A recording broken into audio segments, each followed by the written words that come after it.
back to the wonderful world of Exandris, where today we start our story not on this plane of existence. We start today's story as someone we all know opens their eyes in the midst of the darkness. Mendes is laying between the precipice of life and death. As he lays there, now driven with curiosity to this new state of existence, he takes a moment to take in his surroundings, to look around, see what he sees. Not really much except just a variety of odd shapes, much darkness, and what feels like a ground made of a slightly viscous liquid that he could stand on. He takes a moment to get up and walk, exploring his new environment. As he continues to walk, it feels endless. It feels like he's in a state of limbo.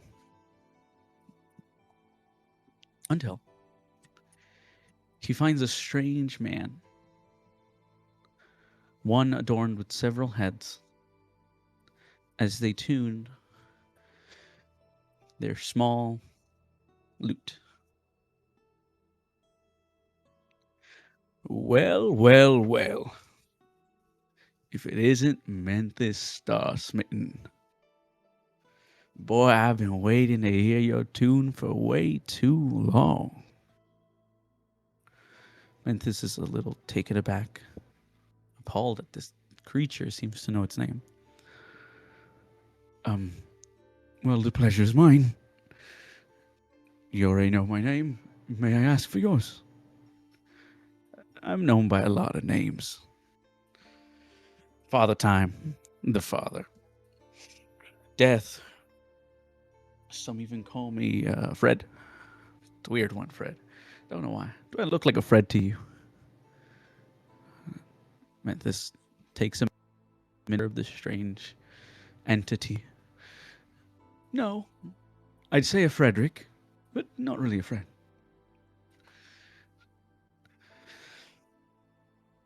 As the entity continues to tune his lute. Well, Mantis, you lived a long life. Well, longer than what most people live. You seem to have done a lot. Come, sit down with me. And from the dark and unending ocean of this ooze, he pulls a small stool, invites Menthis down for a seat. Menthis takes his seat. So, Menthis, tell me the story of your life.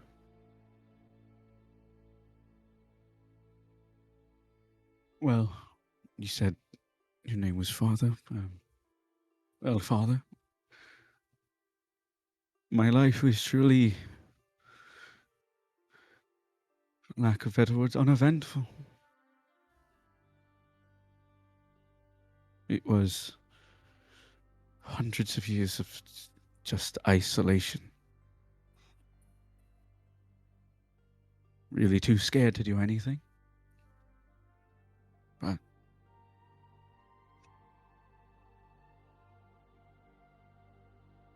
it's strange. I feel like in those moments when I was dying, everything felt so slow. And though I always knew this was going to happen to me,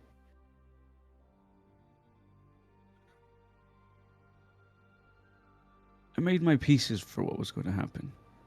And I never really thought of it to be such a sad ending. But I remember those last moments when I saw them all. The worry, the sadness. I just didn't understand why everyone was so sad. He takes a moment.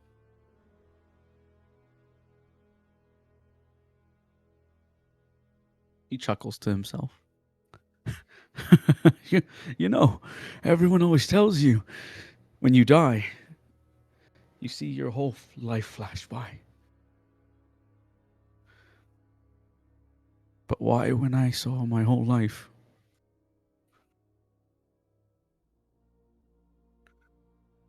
all I saw was her? It felt like a barely even, not even a fraction of my whole life, my whole existence.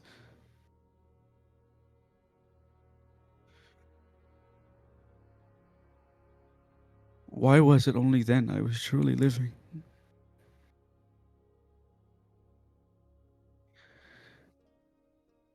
The father places a hand on his shoulder. Living is a strange thing, man. You don't really know what is life until you're starting to lose it. I guess you're right. Wise words, Father.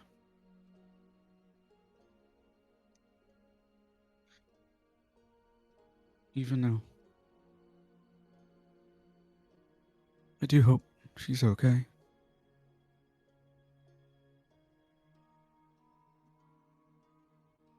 Don't worry yourself with the details. You did a great job raising them. I should know. I have someone who's been waiting a long, long time to meet you. What they told me, they've been wanting to thank you personally for taking care of their little girl. And from behind the father, steps can be heard as a woman appears. Mantis's eyes widened as every little detail looks exactly like her.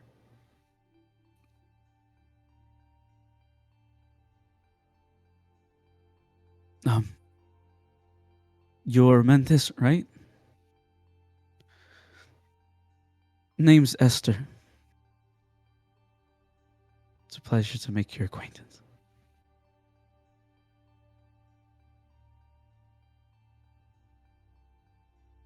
As they stare eye to eye, silence fills the room,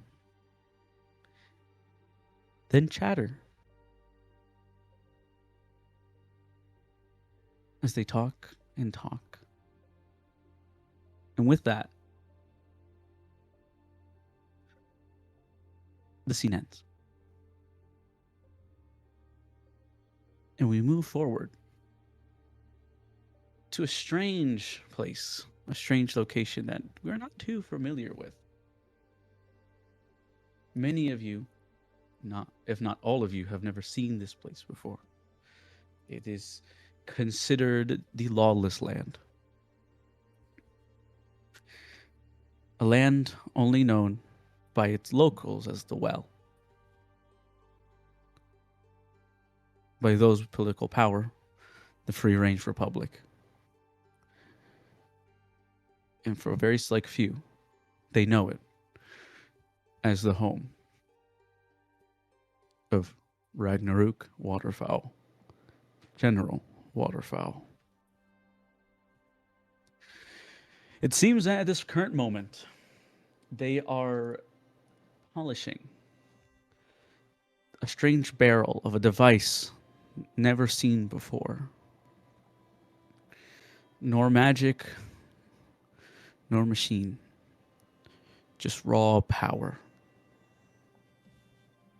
But it seems as they are in their quarters, they're not alone. Oh, my sweet, sweet Apocalypse. Shining that rod again, I see.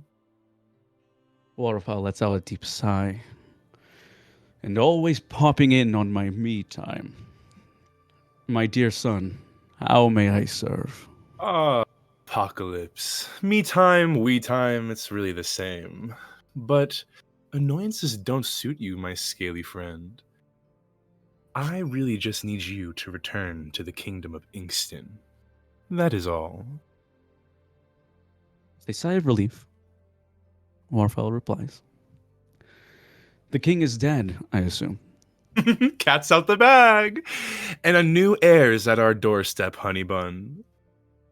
Please do not call me that, sir. Ah, but do make sure that Ida doesn't get in the way. You know how delusional that wrench can be. As you wish, my soul. I'll make preparations to leave. Very well.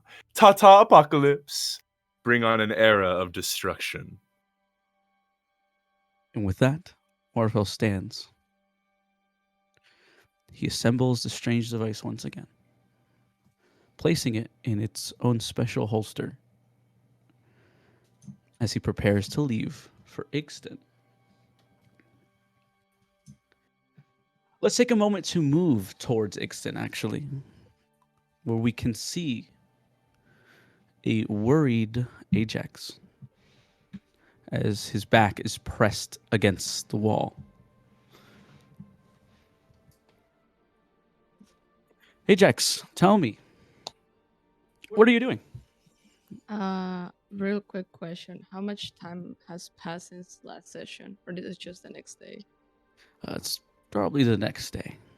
Okay. You stayed the night. It's been a long night. In the closet where the door first was seen. Mm-hmm.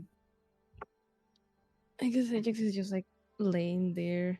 Kind of just hoping Elliot's okay. There's no other way they can contact each other. And I remembered I have the familiar calico left. I just have like a cat with me. I forgot about the last session. That I had a cat.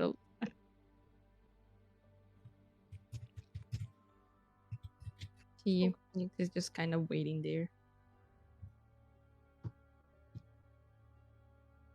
Okay. You're sitting there. Mm-hmm. No unexpected surroundings or anything of the sort. Yeah, let's do it. Why not? His It dice fell. fell. Here you go. Use my dice while you wait. Wait, what did I roll? I rolled A 2 at 13. at 13. Plus, it's investigation, right? Yes. Plus, what is the investigation for me? There's 13 plus 1. That's 14. Actually, it'd probably be a perception because you're just kind of like looking around. You're not really actively searching for something. Oh, okay. Do I find anything?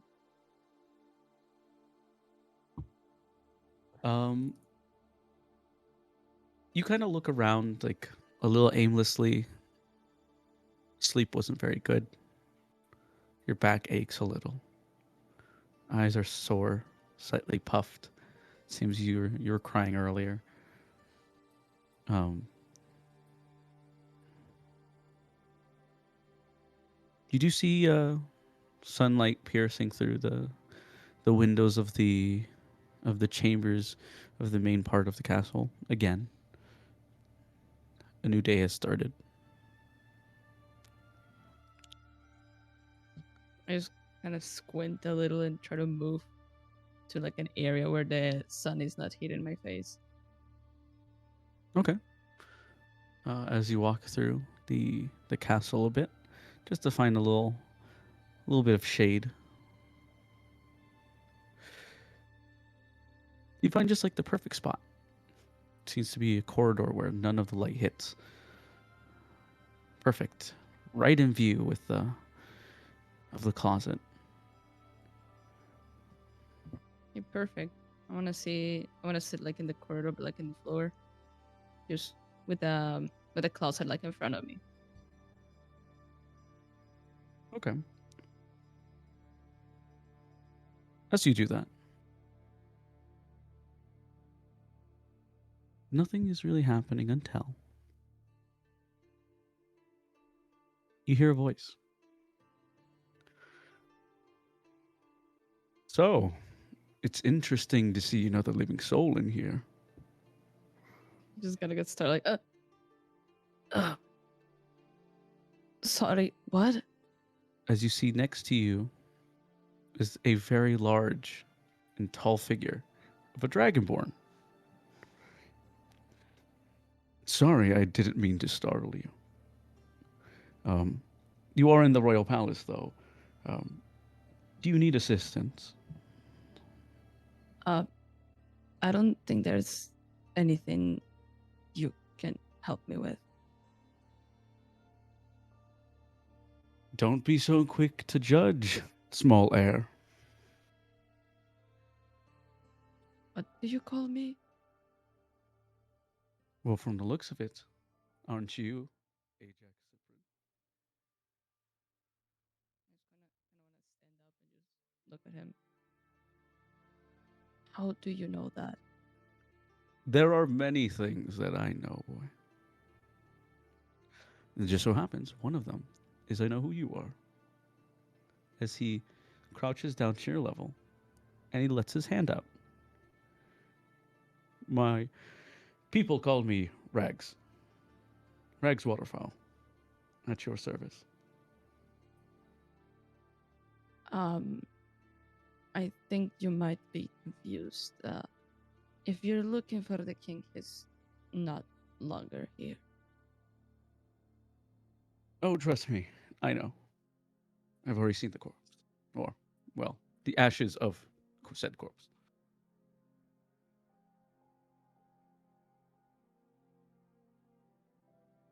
Then I don't know what you're calling me an heir. I I don't I can't be that. As you stand there, he walks, paces slightly around you, kind of circling you. Well, who else could be the heir? You are the son of Dortak, Ixtin Cyprian, aren't you? And the king is dead. The twins are dead. The only thing that would make sense is if the son of one of the past royalty would be the next heir. Would it not? I guess it makes sense, but that's not my main worry right now. I can see. As he tells you to follow. Follow me. And you look not in the best condition. Let me invite you to for a drink, water. It's just a couple steps down. Okay, lead the way. As you follow the general, we move over back to the hotel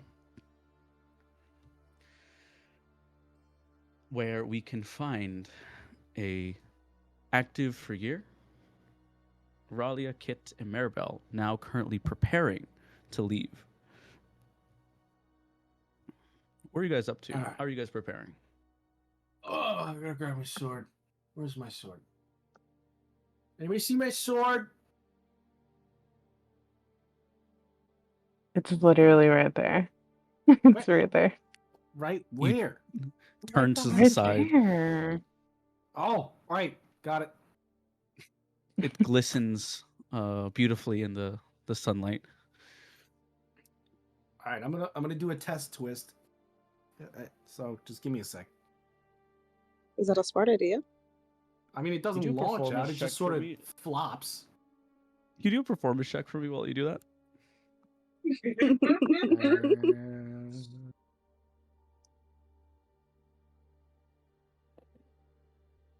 19. 19. Okay.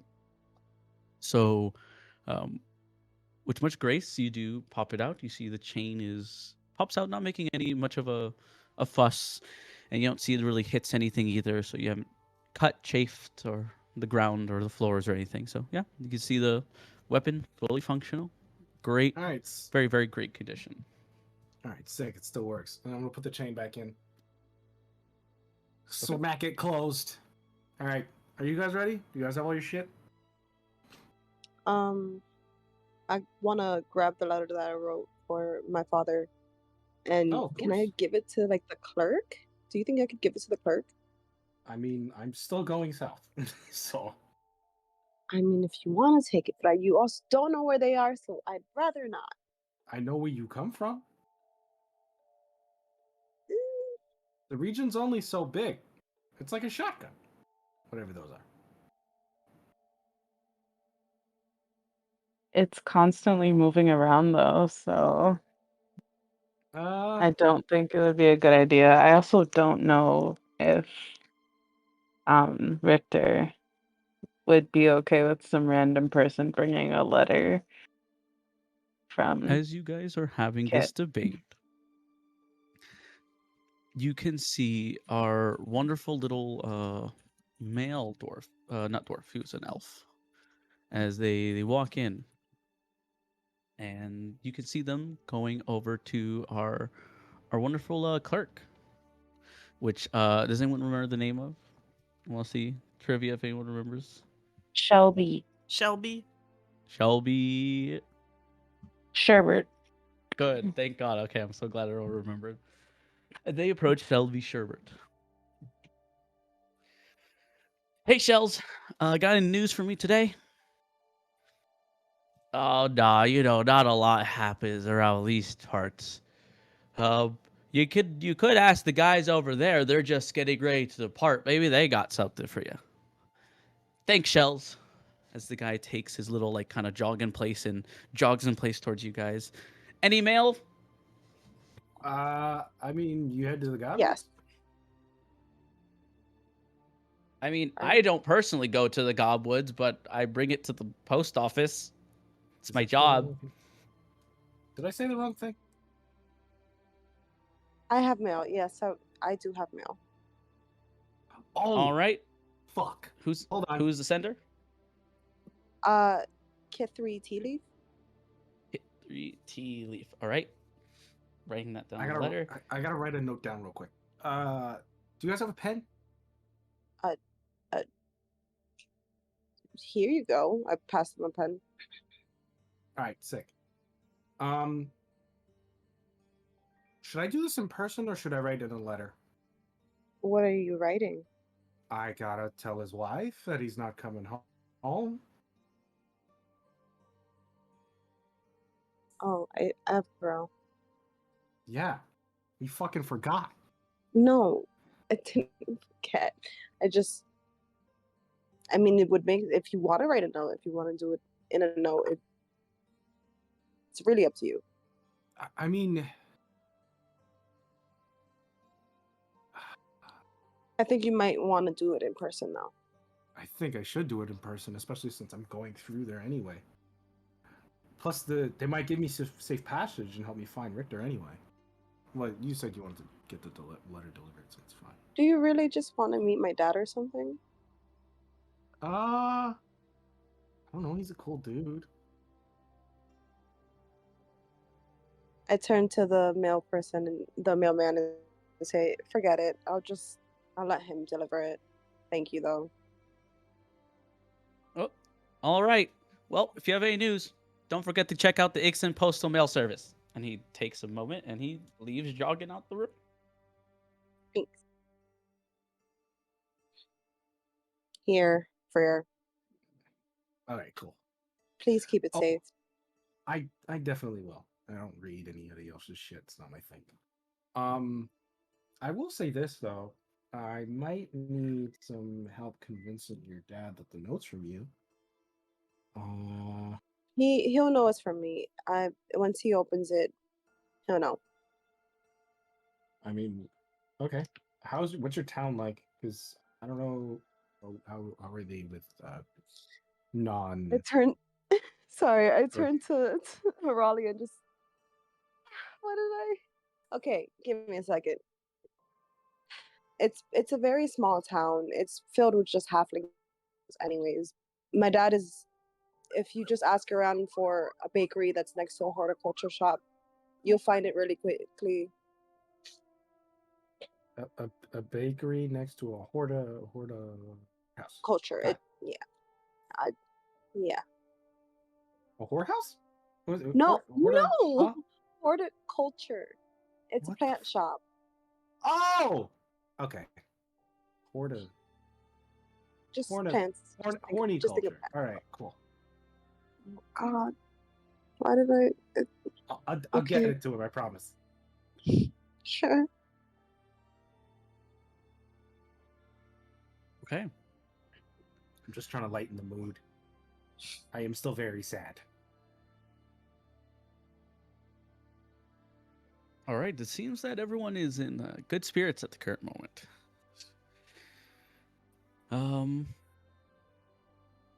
You know what? As you guys are kind of in what seems, especially after what's happened in the past day or so, let's go see what Calico's up to. He's currently has just arrived to the School of Law, the Inscribery, home of all lawmakers. Calico, what do you do? How do you feel as you see this beautiful scenery of this extremely large tower surrounded by ocean, this vast ocean? It's gold and gilded, made in a beautiful white polished marble. The walls feel like they tower and go forever as they pierce the skies. You are approaching. What's going on? Calico? I mean, I'm finally where I deserve to be, right? As Yes. walking in, I'm probably like looking down at this new spell book, trying my best to like write down the spells that I knew and like adding the two I get. Well, mechanically, the two that I get for the a level up, and just like writing down all the Mhm. spells that I can. Have I had a long rest? No, actually, you have not rested in a very long time. Okay. As soon as I take my long rest, then I will write down my extra spells. But I'm like half paying attention. Okay. As you are frantically writing into your book, you can feel as Ida tugs on your ear and says, "Back straight, stand up." We're arriving at the inscribery.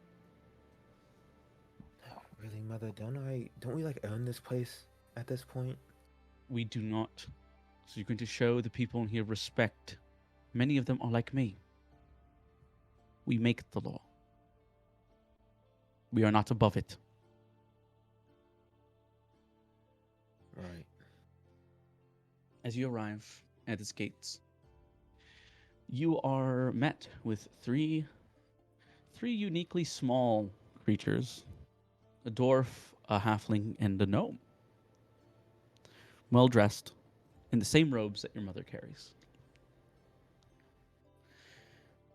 And with that, you see your mother do a strange symbol with her hand and press it against her chest. For people in law, my fellow lawmakers, it has been too long. Well, well, well. If it isn't Ida Topaz. Welcome back to the Inscribery. What brings you here? Well, you see, my friends, I brought my son to begin education on putting them within the ranks of the lawmakers. As she says that, the halfling approaches you, Calico, and says, "Well, aren't you young man? What has inspired you to pursue law?" What's inspired me? I don't know. I'm supposed to be running this whole fucking place, so I guess I should learn sometime, shouldn't I? Well, let me correct you, young man. No one runs this place at all. It is very nomadic, actually, in our beliefs here. We all work together, and as a unit, we create laws that are fair and just for all those across the land. Isn't that right, Ida? That is correct. And just like they are showing you respect, Calico, you should show them respect. Right? Right. Sorry, just a long day. Oh, that's understandable. Come, let me show you in. We'll do a bit of a tour and then you can rest. As you follow through the grandioso hallways, it seems that even inside the buildings, the walls seem to just go on forever. You can see hundreds of different races, all adorning the same robes as scholars, as they debate between each other new laws and regulations. With various books can be seen flying about, various forms of arcana flying through the sky. It's quite a it is quite a noisy place. Lots of things are happening. What's going on through Calico's mind? Calico is really just thinking about the next time he can go to sleep. Is Jeremiah here? Yes, they are following close behind, keeping their head down. I think as we walk, I kind of like pull him closer to me and like kind of like it's old times. We're just joking and laughing. Like I'm probably telling him jokes a little bit too quietly for my mom to hear, and it's like giggling at her or giggling at something else. You can't notice this, but Ida is seeing that you are being rambunctious, but she's being quiet about it. She's not going to bring attention to it at the moment. As you guys continue forward, they continue to tell you about the history of the place, how it was built, when it was built, what inspired those who first decided to develop the laws of the realm. It seems to be very boring and almost at sometimes a little nonsensical. It's not very entertaining, I'd say, at least for Calico.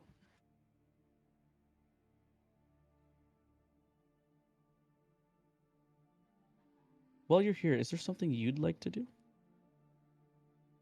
I think probably as somebody's talking to me, I just kind of like see something more interesting and see if I can walk off to like another wizard that has like spells or something.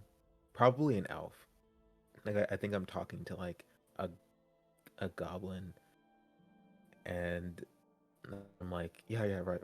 And I turn and walk towards a elf and say, I have a question for you.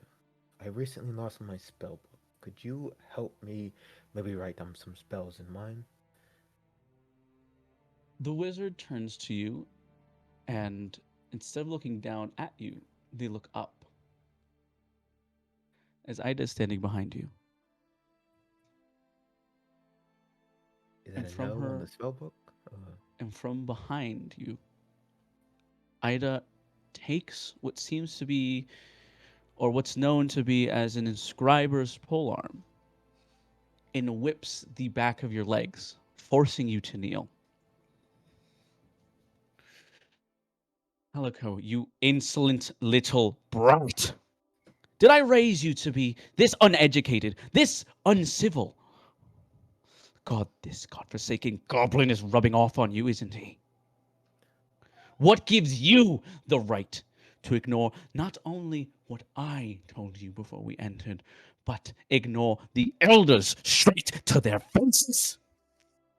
You are making a mockery of our name. Do you understand, boy? As she says and grabs on the top of her head and pulls your hair back, forcing you to look into her eyes.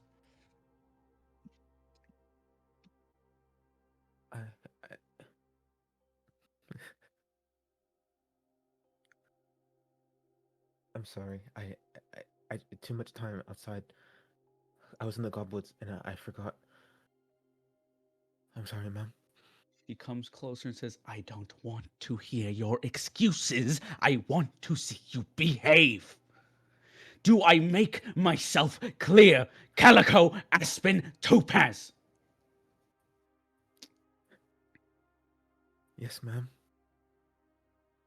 And with that, from your hair, she pulls you back onto your feet and pushes you forward. Now you are going to follow the elder to your room, and you're not going to leave your chambers until I give notice. Understood? But no, I'll pay attention. No, but do you understand me, Calico? Please, And with that, she smacks you across the face. Are you stupid? Is my words falling upon deaf ears? I said, do you understand me, Calico? Yes, ma'am. Good. Remove yourself from my sight. This peasantry that you're performing, it's disgusting. And with that, he turns around and apologizes to the rest of the elders as they walk off.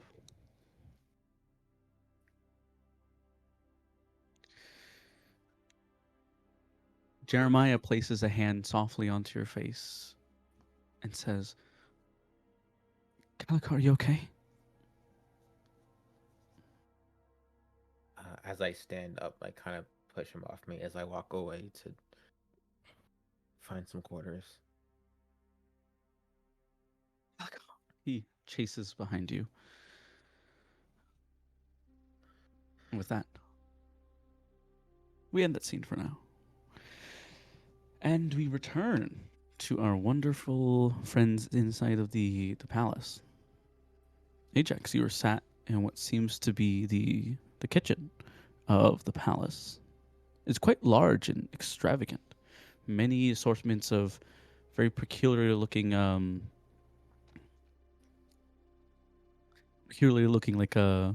tools and little knickknacks for cooking. This waterfowl you can see from a very elegantly shaped vase. I'm sorry. Before I continue, I agree. I saw the hot dude. I almost fucking lost. I was trying so hard to keep a straight face. It's like hot. No, she's not hot. She's trying to beat her child. No, Okay, but like, can she do that to me? Wait, I was what? like Yo. laughing. I'm gonna get slapped by Jura. Okay? Right. Not happening. Scuttle's like, I will make it happen. It's I was not a laughing. threat, it's a Something like promise. that. Please. I was hoping it sounded like my voice was cracking instead of like just. Laughing. Yeah. Instead Dude, of I just was trying crying. Dude, I was like so into it that it's like hot, and I just got thrown so out of it. I was like, oh. What do you mean, What do hon? you mean hot? She's abusing a child. What do you mean? Okay. But okay, we returned from a strange, the elegant boss. He pours you a fresh cup of water, and as he's serving, he tells you, "Look, this is actually from my own personal collection, Air. Water straight from the well. Some of the cleanest water that this region's ever seen." Thank you, I guess. But of course, my liege. Anything for you?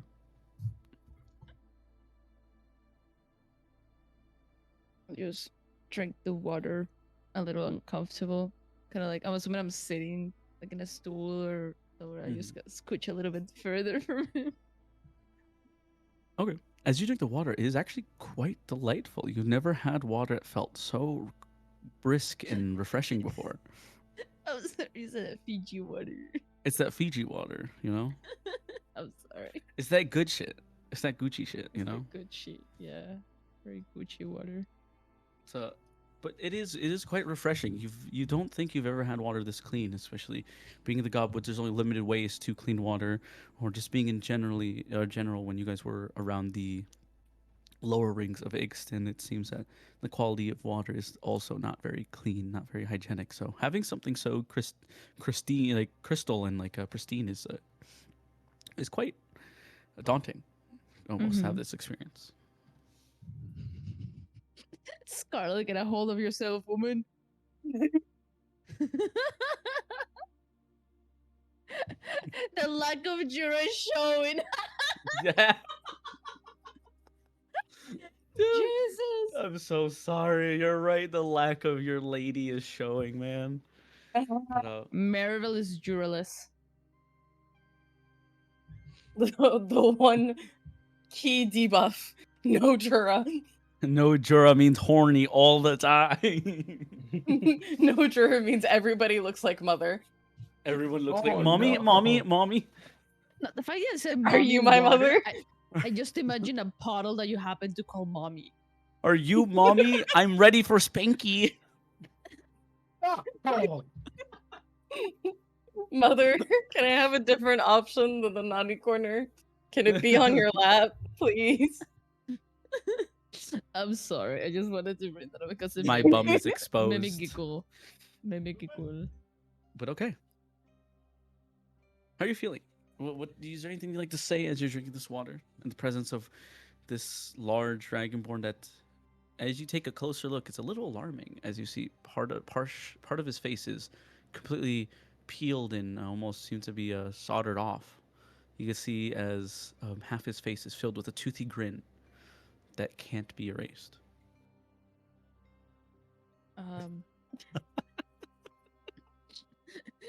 Someone give Scarlet a hug. Holy fuck. Oh my gosh. Ajax is a little bit like not suspicious, but I guess like untrusty of this large menacing fucking dragon for just offering him water, calling him my liege. Mm-hmm. Yeah, go ahead, do in character, whatever you want to do in character. No, like that's something I'm describing the feeling. Okay.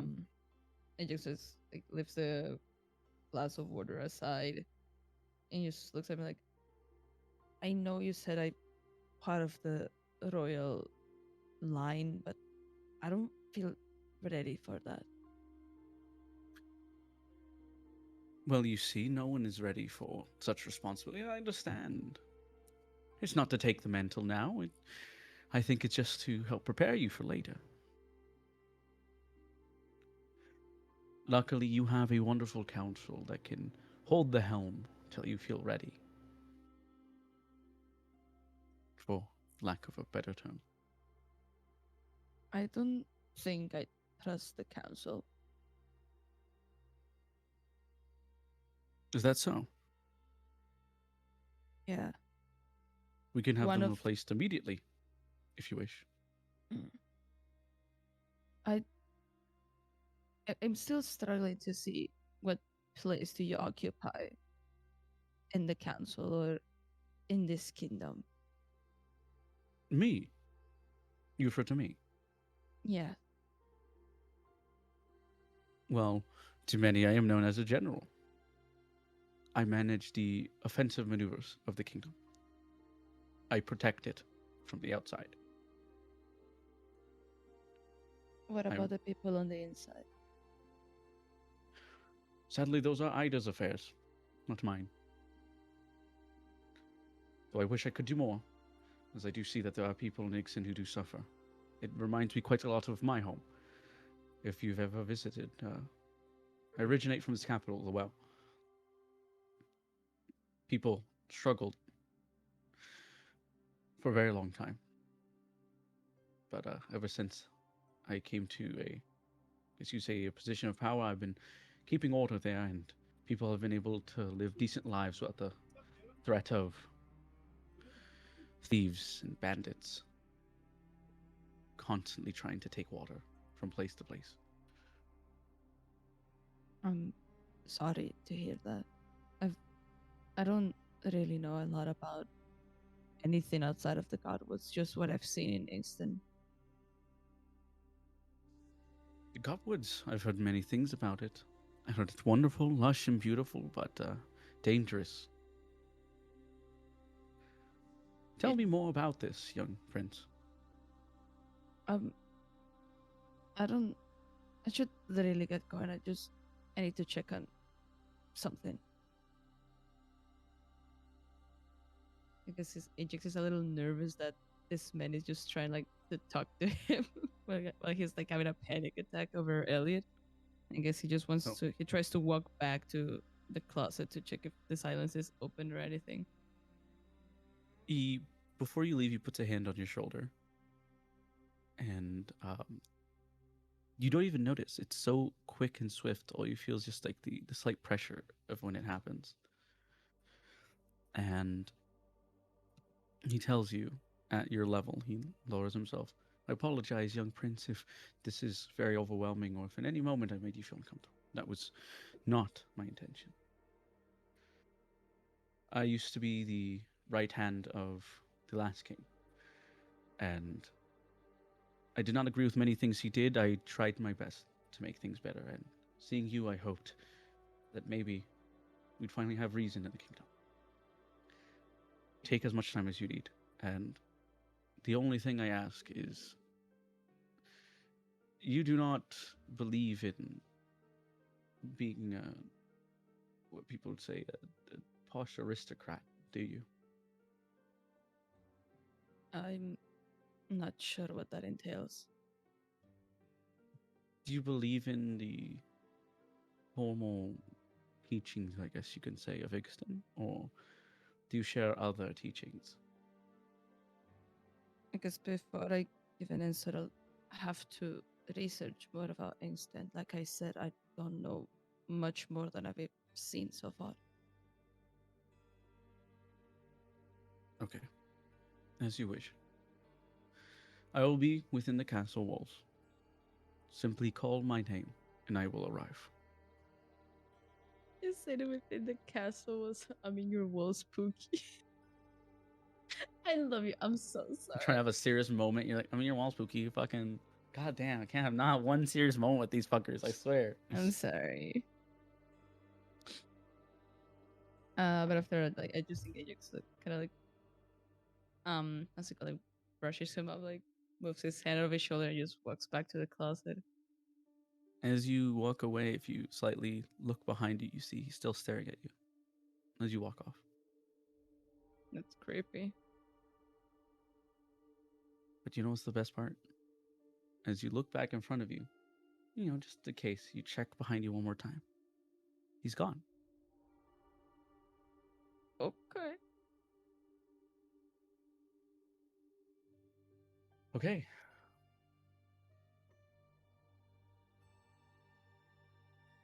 Let's move over to Elliot. Elliot, your heart is pounding. You are sweating profusely. And your skin is cold. You feel a very harsh cold sweat passing over you. And your head is pounding. It seems like you're in a complete state of disarray. What do you do? I just examine the area around me. Just like figure out if I'm just where I am. That's where I am. If I'm in a state of disarray, I assume I don't know where I am. Okay. Can you roll for me perception? Mm-hmm. See if you can properly perceive the environment around you. Perceive. Perceive. I had to unmute 6. just to say that. 6. 6. So as you try to continuously look around you, it is to not, you're not able to really recognize. It feels like everything gets fuzzier and fuzzier as you try to look around you, and your eyesight is just going in and out of things being visible and not being visible. Except for one small glimmering thing that you see. Its smell allures you. You remember the vials as you see a faint red glow from where they reside on the shelf. And you can see the trail of the scent that its putrid scent that it creates. That's all you can see. What do you do?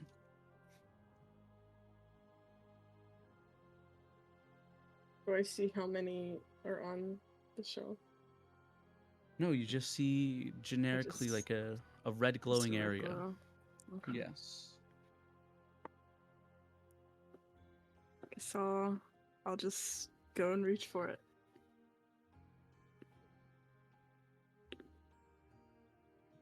So as you try to reach for it, you kind of stumble around,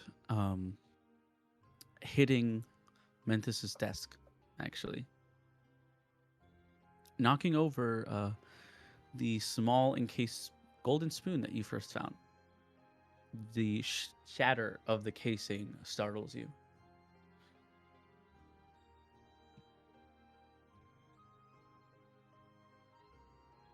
But after a moment, you continue clawing your way off onto the table to reach the vials. Do me a give me a performance check. Performance. Okay. I want to see how well you're able to feasibly grab something in this disoriented state. 5.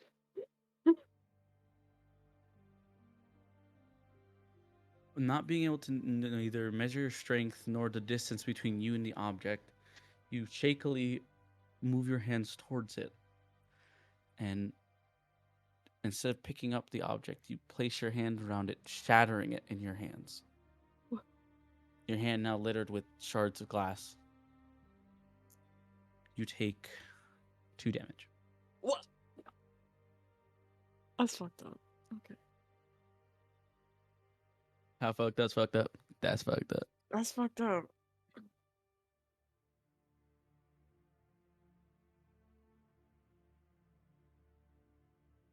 God damn it, my hands quake free. There are 2 vials left. Well, I mean, you said I broke one, right? Yes, out of the 3, there were 5. You drank 2. And you I shattered mean, one. I'm sure that, like, you break something with a liquid in it, that liquid gets on your hands, no? So what would Elliot like to do? I'm licking my fucking hand, bro. What? Hello? It's gotta be all over my hand. Okay. I'm gonna lick my hand. Give me another performance check. What, do you miss it if it's on your hand? Liquor. No. Don't worry. It's an 18. Okay. You delicately focus your hand, kind of steadying it with your other hand, and you lick carefully around the shards of glass, consuming the now what's known to everyone blood that is covering your hand, that your hand's drenched in. Who knows if it's mine? Who knows if it's the blood in the vial? Who knows? For you, food is food. Food is food. And when you do that, your vision slightly clears and you can see slightly more normal than before. It's no longer so foggy and going in and out. You can make out your environment a little better. Roll for perception with advantage. Oh, heck yeah, I get to hear the little click of my dice. Oh my fucking god, Karkar. Holy shit, the not having drag gussy is Perception? really fucking you up. Perception with advantage, correct? Yes. 21. Karkar, I'm sorry, I can't get over Karkar needing the drag gussy so bad, man. Stop! 21, Salem. 21. PK. Agree. Shark Week. Bring it over right now. God damn it, they're being horny on main. Please be horny in DMs. Okay, I'm going to yours. Oh my god. I'm waiting. So as we continue, your vision clears up. Actually, with that roll, your vision clears up a good bit. So you only see kind of like more like a slight filter around. But you're starting to see it clearly now, a little more clearly. You can make out things now. You still hear small little voices whisper into your ear, but at least you can now start discerning what's audibly in your head and what's around you. What do you want to do with that? I think Foot is in this exact moment at least was going through her head. is I got up, I hit the desk, something fell. What's on the ground? I'm looking at the golden spoon that's on the ground. And I'm gonna pick it up. Okay.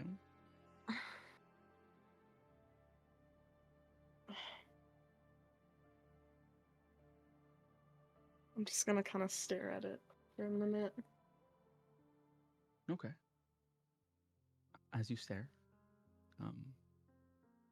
you see the shine of the spoon kind of, it's not as potent as it usually is, as your hand kind of smears it with blood. But it's in your hand. What comes to your mind as you look at it?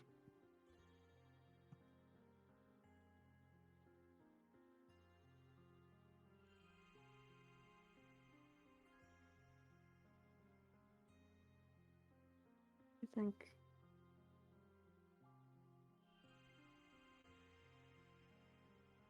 think a bit of disappointment. She's feeling very disappointed in herself at the moment. Because she made a emotional choice to do something, which isn't exactly in character for her, I don't think. Oh, can you repeat that for me one more time? I said she's disappointed in herself because she made an emotional choice, which is a bit out of character, Oh, okay. which was to drink the blood.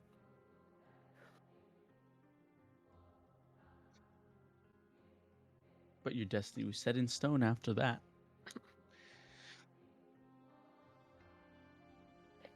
Yep.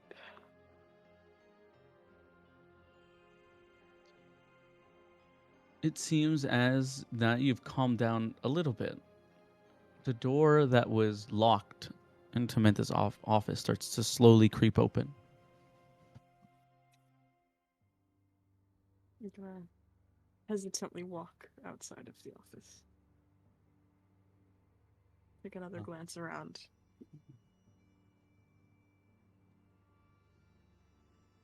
Okay. As you glance around, you see the same disorderly scene that you created.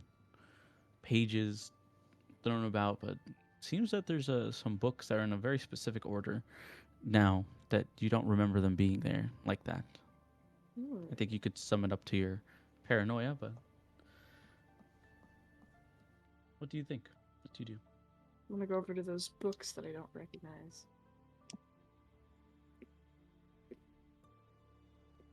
You see a similar message, the same message that Kit was given before, where it just says Ajax.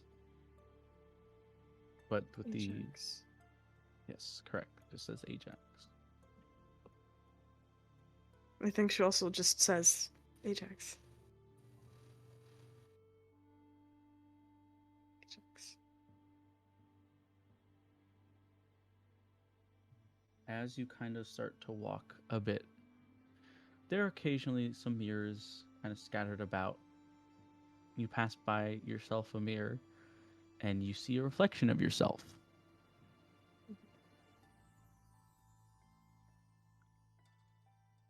You notice your eyes are already changing in pigment. They're not the same shade of purple they used to be, and you see as the roots of your hair are starting to drain in color, and your hair is currently kind of in a transitional period of white and black right now.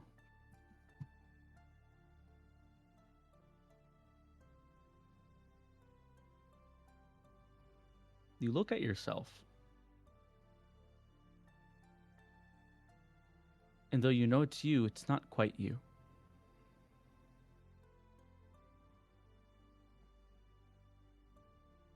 What you thinking?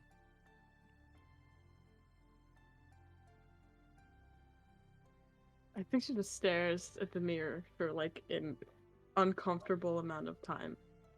And like starts like kind of like pulling at her hair, like like pulling at it to see if she can get a closer look. Maybe like pulling on her eyelids, like trying to look closer, like just examining 100%. Even if it doesn't like benefit, just staring, examining, looking. To figure out what the fuck is happening. Even though she probably already kind of knows. As you are kind of looking at yourself, you notice that also your canines are also slightly sharper than normal.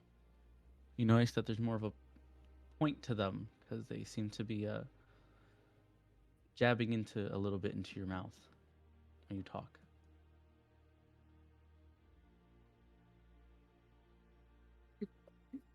I can imagine she sticks her thumb in her mouth to like poke one a little bit. Like, ow. You nick yourself a little. Yeah, just a little drop of. No, you take 12 damage. Nah. Pull out. You do nick yourself a little bit. That's it. It's not like something that really hurts you. Be the equivalent of a 0.1 damage. It's like something you can deal with.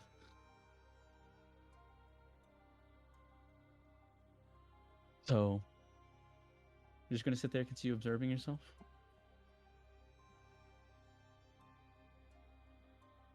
No, I think I'm gonna go back into the office. Oh. I'll leave the door open, but I'm gonna go back into the office. And I'm just gonna start rereading all of the books Memphis had on human sciences. Just rereading them. Okay. As you approach the office door, it closes on you. Oh.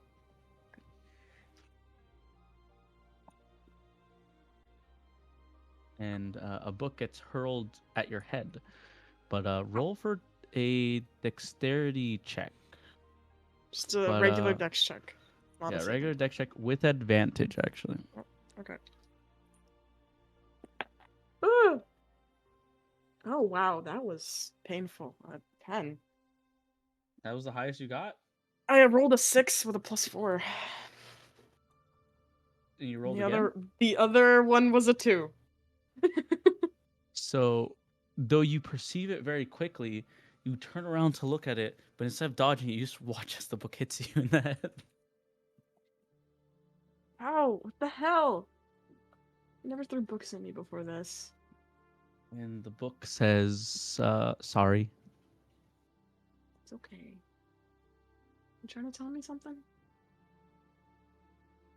And instead, it pushes the book that says yes to your feet instead of throwing it at you. Okay, I'm gonna sit crisscross on the ground and just kind of wait. What's up?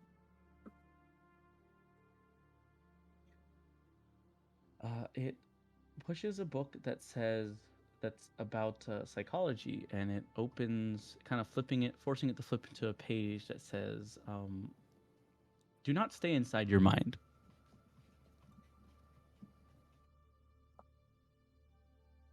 Well, it's kind of hard not to do that right now.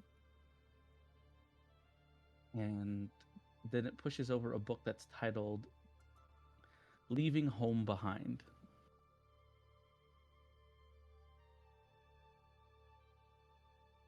And she just kind of stares at it for a minute, then looks back down to the golden spoon that's still in her hand. I don't think I can yet. It's too fast. I can't let go just yet. Definitely not now. I still don't really understand what's happening.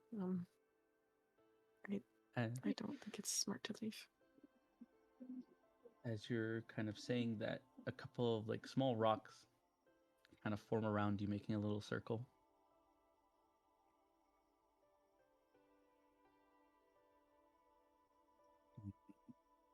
It pushes a book that says, "Some places are not safe, and your guide to the best places to hide."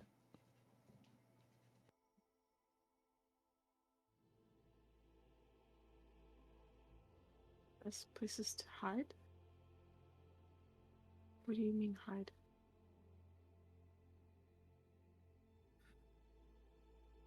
I think as you say hide, it elaborates on the bigger part of it is this: some places are not safe.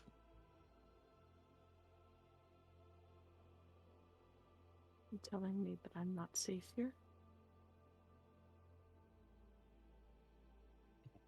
When you say that, from Mentas's office, the document with the medical history of vampires is that you read before gets slipped under, and it's dragged behind you as it hits you on your bum, because it's the door is behind you right now, so it hits you in the bum. And then it pushes a book that says reading is good for you. Okay. I'll just open the Human Sciences book again. Okay. Can you do for me insight check? Insight? Okay. Yep. Da-da-da. 4. 4, okay. Stupid. You read it, but you don't really understand what it's trying to tell you.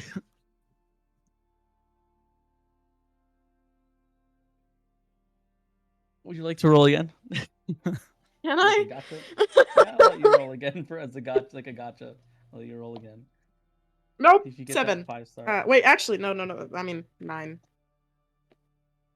9. Yeah, 9. You definitely know it has to Doesn't do run something with dice. vampires.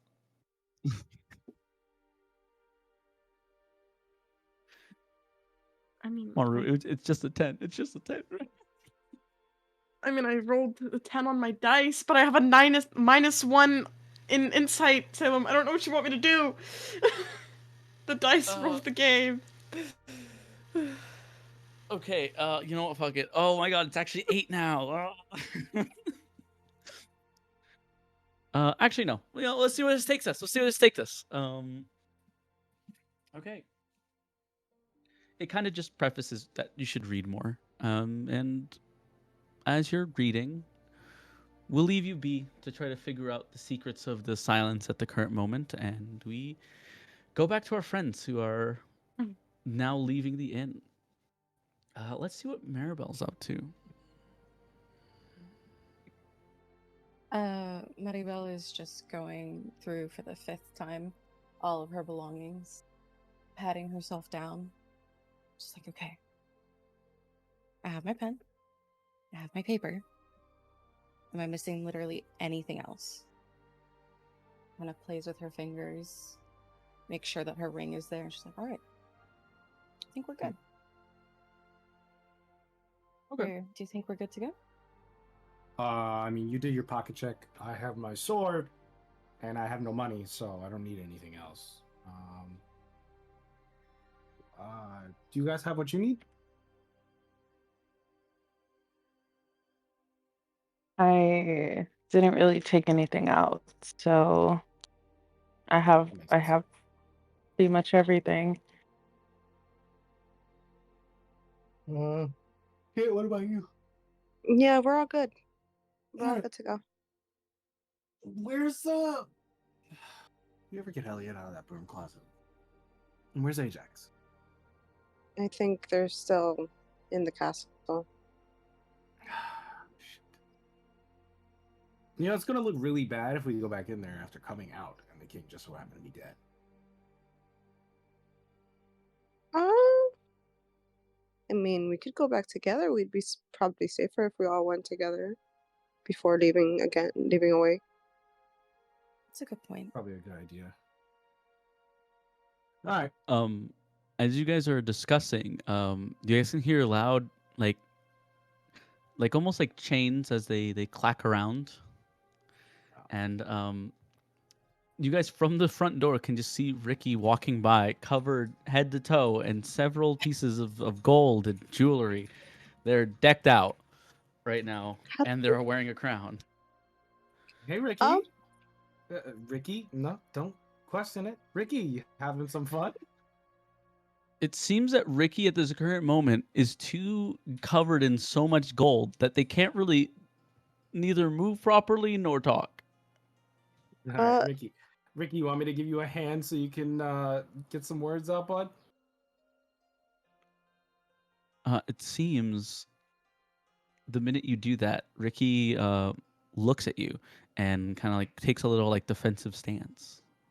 I'm not Oh, taking okay, any so of I your guess shit. I promise. All right. I most promise. I promise.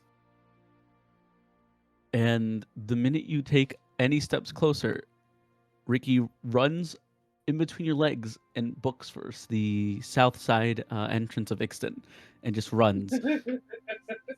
God damn it, Ricky. I don't think we should let him go by himself. That's just a walking treasure chest basically right now. We need an Ajax. Do you want to get Ricky? I really Who think are we you should asking? get Ricky. Just so you guys know, Ricky's currently walking with 150 pieces of gold, like worth on his body. Jesus Christ. And then more platinum inside him, because I remember you said you got platinum. Yes, he is quite wealthy. He's the wealthiest character right now, all because he decided to loot a royal castle. Probably the Maribel. richest family in the world right now. Maribel. What did you say about getting Ricky? I think it would be smart. I feel like somebody's gonna try to kidnap him. Yeah, definitely. I'm not saying it would definitely be tough as shit, though. Do you Oh, want to yeah. go get Ricky while we find Ajax? Sure. I can go with Alright. you, since I understand Ricky. Yes, that'd be amazing. Thank you. Yeah. Wow. I don't think it's a good idea for you to go alone. Okay. All right, well, be safe. 2.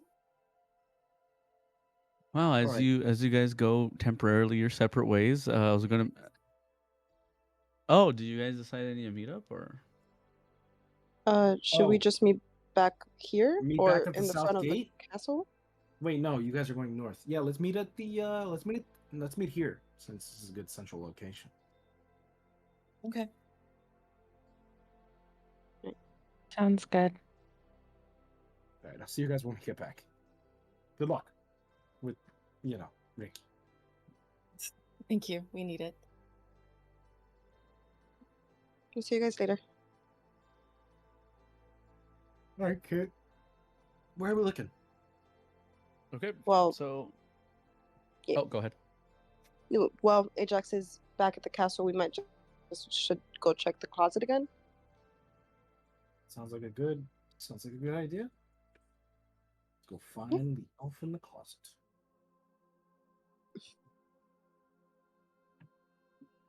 Okay. While you guys go off, I found it interesting. Very cool planning. I like it. Picasso. Interesting to leave the two minorities to be in the most racist city in the world. Very, very interesting. But yes. Who are the You guys minorities? chose 'Cause to I'm a leave us. minority. Aurelia and Maribel. The thing is that people think of like fucking for years. It's like when people see Asian people, they just think they're like, wow, cool, right? They see That's what they tieflings and think. they're like, disgusting. Disgusting. Are you someone's maid who got lost? Like goblins, they do the same thing to goblins. I was gonna say, do I need to pull off the slur generator? The slur generators like, what are those clip clops doing here? You know, yo, hornhead, get out of here. You know, stuff like that. Oh my god. We set ourselves up Pops to be was hate wild. crimed. It's We did. okay. But it's okay. We need our like pool cleaner. Dirty bloodskins. Yeah, it's okay. Fucking, I can imagine them walking down the street. Fucking dirty bloodskins. Rude. We'll cry. All right. It's enough of slurs for today.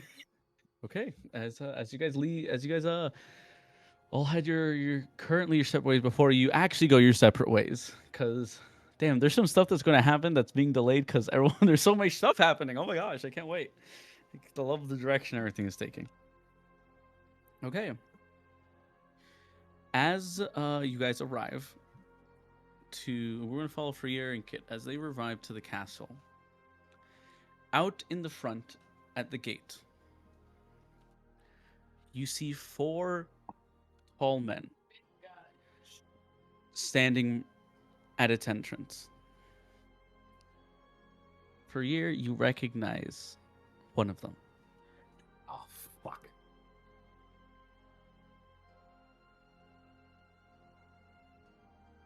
Which one? Taking a closer look, you recognize that all 4 of them are Dragonborns. But the one you recognize, he seems to be dressed a little differently. He's not just wearing his regular armor. He seems to be wearing what seems to be a leather cloak and what seems to be just a large leather hat over his helmet that seems to be burning and smoldering with smoke. What's this guy's passive perception? Can't ask that because that's an ability to do, and Alright, you don't I have need that to- ability. I need to sneak away Stop from here. asking questions and hide. You can do something called can I stealth around him? It's called I stealth. need to hide. I need to hide right now. Get down. We need to hide Um, right now. I could cast something. I Please think. cast Wait. I mean, any- yes, I can pass without a trace. You can pass without a trace. All right, we need to do that right now. All right. Okay. Casting. It's casted. Okay. So roll for stealth then, with cast Yeah. out trait as your buff. What's cast without a trace again? Just- A veil of shadows and silence radiance from you, masking you and your companions from detection. For the duration, each creature you choose within 30 feet of you, including you, has a +10 bonus to dexterity. All right, sick. It's a +10 to stealth, essentially. All right. Mhm. Dirty 30. Okay, you Jesus. guys are extremely well hidden at the moment. They don't really notice you, but you do see the 4 strange men. One is quite shorter than the others, almost like just regular height. Well, you'd say like roughly around the height of Maribel, like not even that tall of a person. Well, the other ones are towering. You can actually hear them speaking to each other. The larger, kind of wider, girthier of the 4 are standing there. The one that seems to have like hints of blue, that shade on their armor. They're also wearing a very similar kind of leather cloak around them. You don't really see anything in their hands, but you see them speak to the smallest one. Thanatos, when are we going to get something to eat? I know Father said we had to stay here, but I'm tired. My legs hurt. I don't want to be here anymore. The smallest one turns their head, looking at the large Goliath. Now, brother, we will have everything that your heart's content can eat, but we have to listen to orders first. We must stand here, guard, not let anyone into the premise. Not while Father is working his magic there.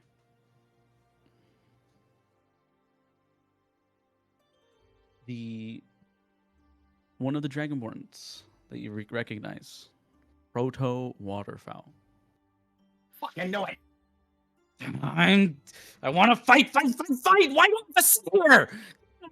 Duty. Thanatos with annoyed expression. Proto, calm yourself. Stop throwing a tantrum. We don't want people assuming that the 4 generals here are just a bunch of pansies that can't do anything. With that, you can see Proto cross his arms angrily. Fine. But the next person I see that gets too close, I'm eating them.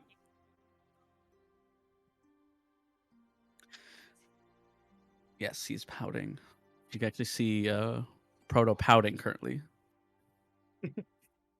Oh god. And this guy's fucking scary. it seems the third one, who's taller than the shortest, but not quite as tall as Proto. is actually sitting crisscross on the ground, as from what you guys can see, is currently properly like lubricating and polishing a device you both have never seen before. The body of the device is long and seems powerful like a cannon, but the muzzle that it carries feels like it's almost the same height as, or exaggerating, it feels like the same height as one of the smallest dragonborn there, with a strange, what looks like a telescope on the top of it.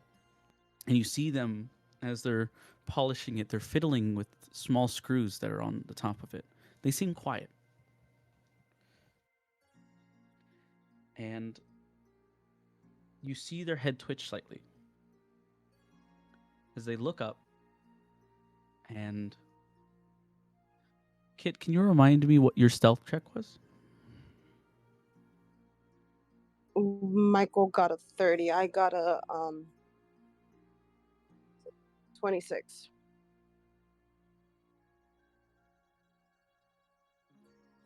The one that's sitting there, as they tilt their head, they look up and they're staring directly in your direction, Kit.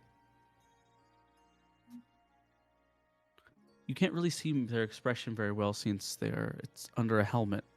They could be looking in direction, could just be looking at something behind you, but they're looking right where you are. Don't move. I must. I think I was.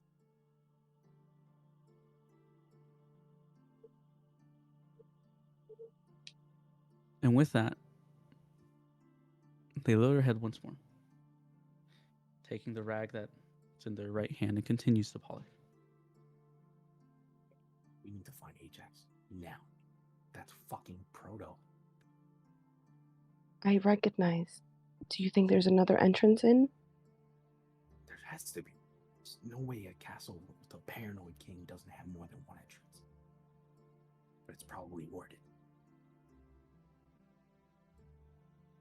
Let's go around. Of course we go around. Lead the way then. That's probably the rest of his gang. Or brothers. Does he have brothers? Pearl have brothers. I believe it's brothers. Fuck.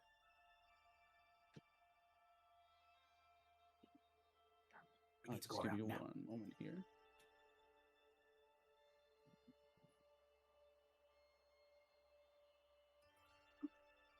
Just give me one little moment here. Sorry. Where are they standing in relation to the castle? Or are they like just standing on the bridge to the main entrance? There's the large. You can see the very large arch kind of entrance, and it seems that they're kind of scattered around the area, but they're standing roughly in front of it. All right, sick. So I'm not going there. Okay, so you're not going there directly, correct? No, I'm not going through the main fucking door. Oh no. Okay, now I just need to ask you a question. Did you guys move? Not yet. You know. Okay. Just let me know what you guys are choosing to do. All right. We gotta Or if find a you side entrance. Do you think there's gonna be people in the main throne room? Probably not many. At this point, people know that the king is dead. Yeah, I'm trying to figure out if I can get in there so we can get Ajax out. I'm looking up at the castle. Can I see if there's any maybe windows open? Yeah, roll for me a investigation check. No, not What are we perceive. looking at? You're investigating. I have to use my lucky buff again. Yeah, I was going to say, remember, perception is more like generally what you can notice in your area just by just kind of looking, like not even looking specifically for something. Investigation, you're specifically looking for something. Can I roll Michael, too? can you roll too? I'm rolling too. All right. I don't want to tell you my ready? roll, but can you roll too? I got. You said perception, right? Or investigation? No, investigation. That it would be. Mine was. Oh God. I've gone temporarily blind. Oh, we both got 4. So you both kind of look around. You can't really seem to see anything at the moment. Still haven't moved. Just you guys don't really notice anything. At least let's get out from under the nose of the fucking waterfowl. Okay, so which way should we go? You tell me. Fucking away towards the castle, but away from them. Left. Right. You We guys move to walk the left. left. Yes. Okay. As you guys are walking left, there's like, just you guys are trying to walk. It's very casually and calmly tell. A shot Oh. stops both of you in your tracks as there's a shot right in front of you both. And when you look back, the Dragonborn that was staring at Kit earlier is aimed. And you can hear as they click back the strange device again. They start to pull the lever, clicking it back, and they It's a take mobile aim cannon. once again. We need to get out of here now. Fly us up. What'd you say? Fly us up. Give Got me a it. dexterity saving throw. Dexterity saving throw! I'm sorry. Why did you say? I got an 18. 18. Okay, perfect. And with that, another shot is fired, and you dodge it. You're just able to dodge it. And for your, what did you get for your dexterity saving throw? I didn't roll it yet. Oh, let me hear that. Kit dodged. I got a 16. Okay, so you both actively dodged it. Oh wait. On my skill sheet it says an advantage on dex saves against effects. Oh wait, no, it's not effects. Never Okay, mind. it's not. Minushka. Okay. But you still missed So- it, so. Yeah, you still both you both were able to dodge it quite well, and as you see, the other Dragonborn are. Salatis, what the hell? Why are you shooting? And you can hear in a very soft, quiet voice, "There's someone there." And they again pull the lever and take aim once again, as you both are currently in the sky. Since Freer, you took flight, correct, Freer? Yes, I took flight, and I took flight with Kid 3. As you guys are currently flying in the air, still mostly hidden, you can see Proto prance in there with their, like, kind of do little tippy tappies. They're like, fight, what? And with that, you can see as they lean, kind of crouch downward, preparing as they launch themselves into the air, following the shot that Celtis made. Proto is currently hurling towards your direction for your. Give me another dexterity saving throw. Fucking jeez. This is the scariest thing I've ever been through. I think Michael in is my life. getting excited at the same time. No, maybe a little bit. I want to fight all 4 at the same time. There's an excitement that you can't hide in your voice. I will let you know. You won't be too worried. You won't have to fight all 4 of them. It seems that the largest of them, Dunamis, is he preferred to sit down, and he pulled out what seems to be a piece of bread as he's like ripping it to pieces and putting it under his mask and eating. All right, 21. I got a 21. Okay, so Proto goes flying, hurling, and just barely you miss him. You dodge. But as he's passing by, he gets a clear vision and can see you both. You can see there's a sense of fear that fills you as you barely just miss him. And when he sees you, he can he takes a whiff of your scent, and it's kind of like a moment of slow motion as both your eyes meet, and you hear his voice. "It's you," as he flies by, crashing into a building nearby. Need to get to the chrome room window now. Can we see it from where we're at?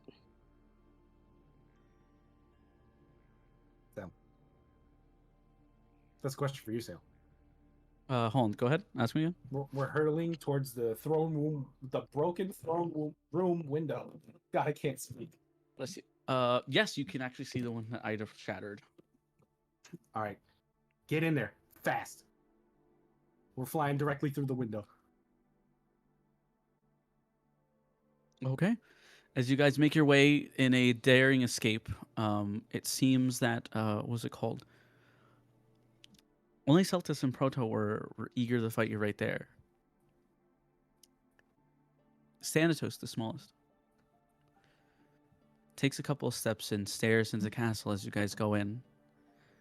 And what used to be their unmasked face, you catch a glimpse as smoke starts to fill their hand. A thick, vile green smoke starts to fill their hand. They start to pull down what seems to be, look to be, the skull of a cattle as it covers their face. And you start hearing clicking. And that's the last thing that you see before you guys tumble into the castle throne room. Shit. God damn it. How the fuck did he find me? Weren't Could've you sworn disguised? I could have sworn I was fucking green.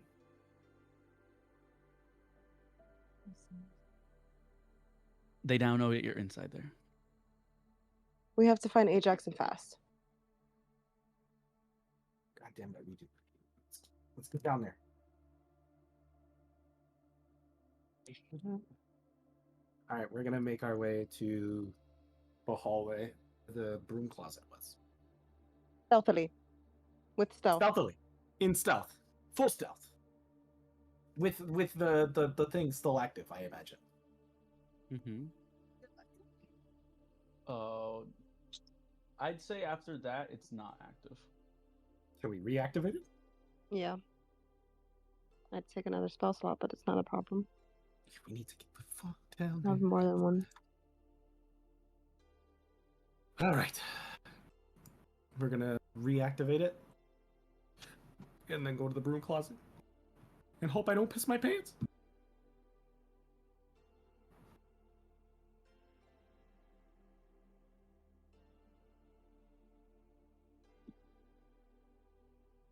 So. Okay. So you recast it. Yep, I'll allow you to recast in that moment. So you guys are in the castle. Currently, it's still invisible. But you guys are now in hot pursuit. So is there somewhere specific you guys want to check out real quick? The broom closet. Broom closet. Okay. So as you guys are making your way through the castle, it seems you guys now that you're in a little bit of a disarray, it is a little harder to navigate yourselves through the castle. You find yourselves actually in the upper story armory instead. Has it been restocked? Nope. Still empty. Fuck. I don't think it would have been a good idea anyways to try and take anything. A man can dream. A bird can dream. What's a man? Jesus. What's up, man? Is there anything around? Is there anybody around? Inside the castle. Or inside the room we're in? Oh, can you say that again one more time? Is there anybody inside the room? That we're in. Currently, no. It Mhm. seems to be empty. All right, we gotta get out. But of here. Gotta find the roll. You do see there's like a bit of like different windows. You do see like all the shelves where usually swords and different devices would be, but it seems everything's just empty. A couple of windows. But can you both roll for me a perception? My passive perception's 14. Does that help? No. Roll for perception. Oh shit! I fucking forgot I had an advantage. 23. 22. I see all in the wall. Okay.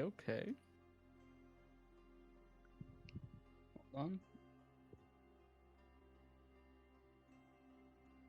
Let me just do.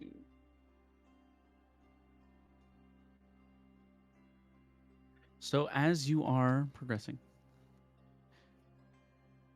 you notice something. from one of the windows, there's a small glare. You're not sure what's causing that glare, but you know that there's like something that's glaring at you. It's like a small flicker of light. Both of you roll for a dexterity saving throw. Fucking, it's the scope. It's the glint of the scope. God. Woo! 23. And Kit, what did you roll? Let's do it again. Give me a second. Before you do it again, did you ever put Kit down for your? No. Okay, so then for your whatever, Kit, whatever for your rolls, that will count for you. So no worries. I got a fucking 23. Don't put me down. Don't put me down. So This for is your, putting you down again. you dodge just in time as the shots fired, echoing Holy through the shit. chambers. Is that guy walking around with a goddamn cannon? We should stay away from And- the windows. Oh, yeah, stay away from the fucking windows. Yeah, good idea. As you guys crouch down, if we move over to Celatus, you can see as they place their hand on the temple of their forehead, and they send a message to the other four. I have no visuals on targets anymore.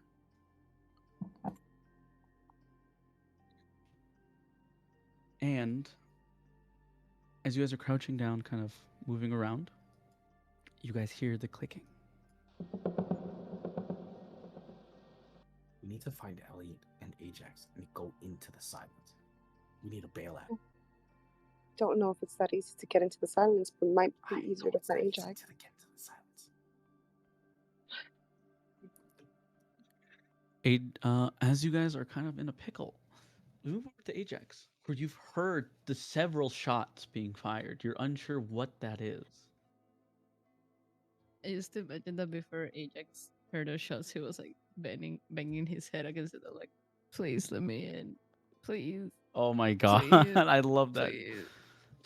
Yeah. Please, let me in. Yes. Then you hear the shots and they startle you. They kind of snap you back into reality. Snap back to reality. Oh, did not gravity. I'm sorry. All right, Okay. so up. Can I roll to see like where the sounds are coming from? Yeah, sure. What do I roll? Investigation. See if you can figure out where the sound's coming. Okay. That is 13 plus. Fuck, this is not the right character. Plus 1. That's 14. 14. Okay, so you can't discern where it's coming from exactly, like where it's echoing from, but you do know it is something from the outside coming in. So you do, at least you know it's not coming exactly from the castle itself. And as you're kind of trying to frantically discern that, you feel two pairs of hands grab her on your shoulder and then press you against them. And as you look up, you realize it's Waterfowl again. It's not safe here anymore, my liege. I will take you to somewhere safer. And with that, he picks you up, and like a blink, you guys appear somewhere different. No Is my fucking cat with way. me? Is my cat with me? Yeah, I assume you're holding your cat out of just I like. mean, yeah. No, I just leave want to the make it kind cat. of like it's standing in my shoulder or something. To me, I yeah. imagine the cat just kind of laying around your neck like it's a little scarf that just always there all Yeah. the time. Yeah, Michael, remember Calico gave me their familiar in the shape I of a know cat? they gave you the familiar, but how the fuck are we supposed to know that you're gone? Oh, I don't know. And I- taking a close look, you realize you're in the wine cellar of the castle. Like the person? No, the wine cellar. Oh, I thought I just heard cellar. Like, where the person? And with that, he puts you back down. It's like, perfect. No windows, structurally sound. You should be safe here. What is happening? What was that sound? Seems that my men have found someone infiltrating the castle. Well, you don't know who they are. What are you? Like, are you shooting cannons at these people? No, it is a special device. I'll tell you more about it when we're not in current impending danger. No, I want you to stop the whatever that is and just bring the people to the castle. You don't have to kill them. Easier said than done, my liege. We are trying to just detain them, but it seems that they can't really get a sight on them anymore. Yeah, if you start shooting them, I really doubt that they're gonna stop running. I will let them know. And he puts a finger to his temple. And Warfow's voice changes. Boys, stop the ruckus upstairs. Find the bastard and bring him to me. And with that, takes his fingers off the temple of his head and he looks at you. My apologies, my liege, for the savagery in my voice. You don't. Holy shit. So you just pretending to speak like this? It was a request of the previous king to leave savageries of where I'm from outside Well, of these I'm kingdom not walls. him, so just stop doing that. The slight sigh of relief. Oh, thank heavens. It gets really tiring to have to do the aristocratic bullshit all the time. Thank you, Your Highness, for this. It's whatever. Just bring whoever's trying to get in the castle unharmed. Whatever you wish for, I'll bring it. Just give me a moment. I'll inspect the area myself, and I'll wrangle up whatever critters, scattling around. And as he says that, you can see he pulls from his shoulder as like electricity forms and a new veil of leather covers his shoulders, and he, from his hat, like zips a line of electricity as a hat appears. And now he has a large leather hat that covers his face. And with another blink, he disappears. There is one weird dragon. Let's return back to Trier and Etiquette for one more moment. You guys can continue hearing the echoes of the clicking as you guys are moving through the castle. We need to. I don't think these guys know we're followers of Gale, but we can't let them know. I think they're with the Sun God. That'd be rude. That's great. Sounds great. Love this. Hide your Okay. mark. All right. Wait, but why? They wouldn't be able to see it. I don't know that for sure. That's Just to be safe. true. In character, as characters, you guys don't know if they could see, if other mark bearers can see it. You never asked the apostles of Cristil. Just to be safe, we need to cover. Fine. Right. Then I look to my hand and tell the eye, "Hey, can you go on my back for a bit or on my shoulder?" Like with the little like delightful move, it kind of scurries around your arm until it gets to your back. All right. Gale, do you only do surfaces? It takes a moment, but Gale answers like, "Hello, I'm sorry. What? I'm dealing Back with of a my thing eyeball. right now."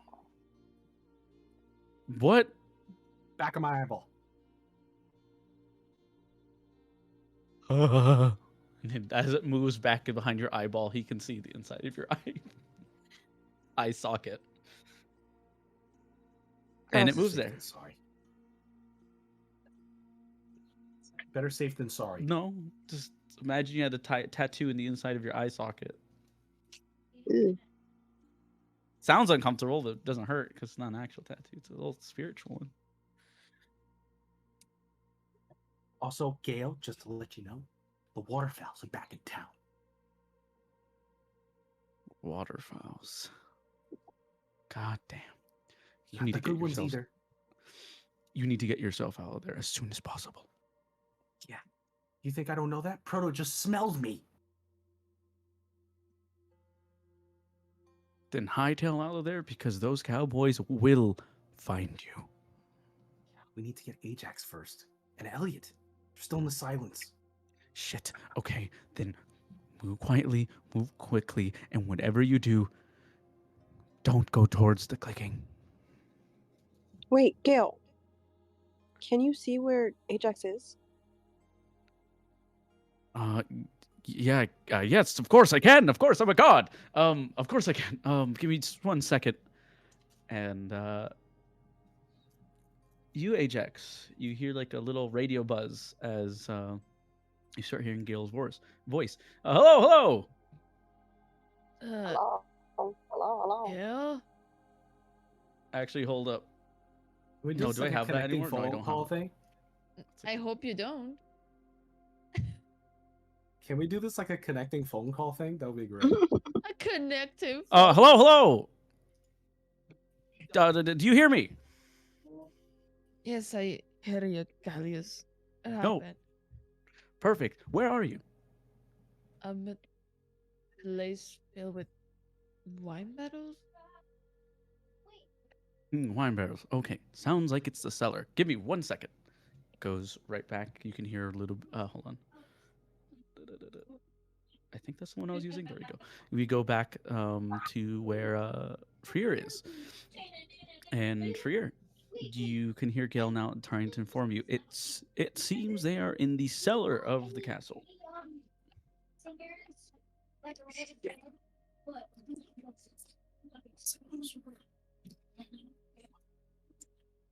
Isn't that down towards the clicky?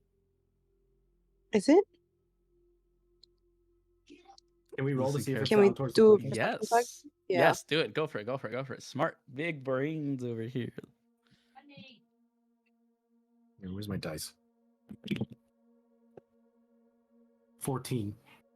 14 and Give me a second. come on, use those big halfling ears. Listen. Well, it's not gonna be a good one because it's only 5. So you guys try to listen closely for the clicking.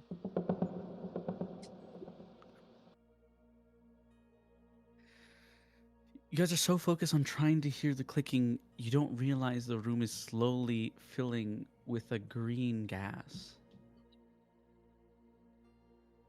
We don't notice? You don't notice. Alright. We gotta find the fastest way down. That open window with the glare seems like a really good idea, because I don't think he's gonna stay there after your sheets. I don't think being near a window is at all a good idea. They could be looking through them. I know that. But he's never Roll gonna shoot from the for same place twice. roll for insight, Freer. 15. 15. A thought comes to your mind, and instead of you peeking, you put a feather. You pluck one of your feathers and you put it in the field of view of the mirror of where the window is.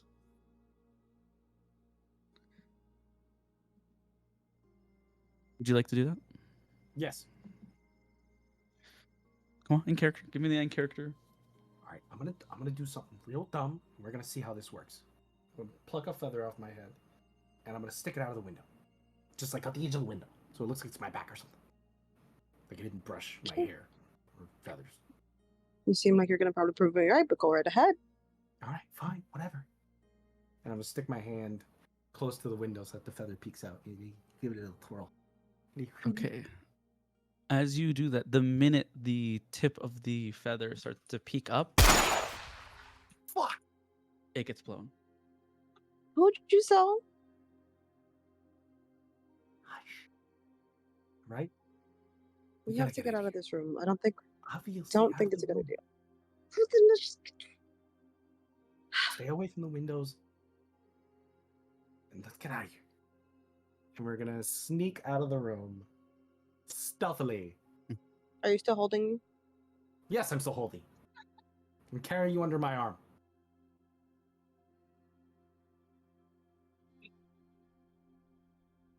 The room is filling more and more with green gas, and now it's become very noticeable, undeniably noticeable.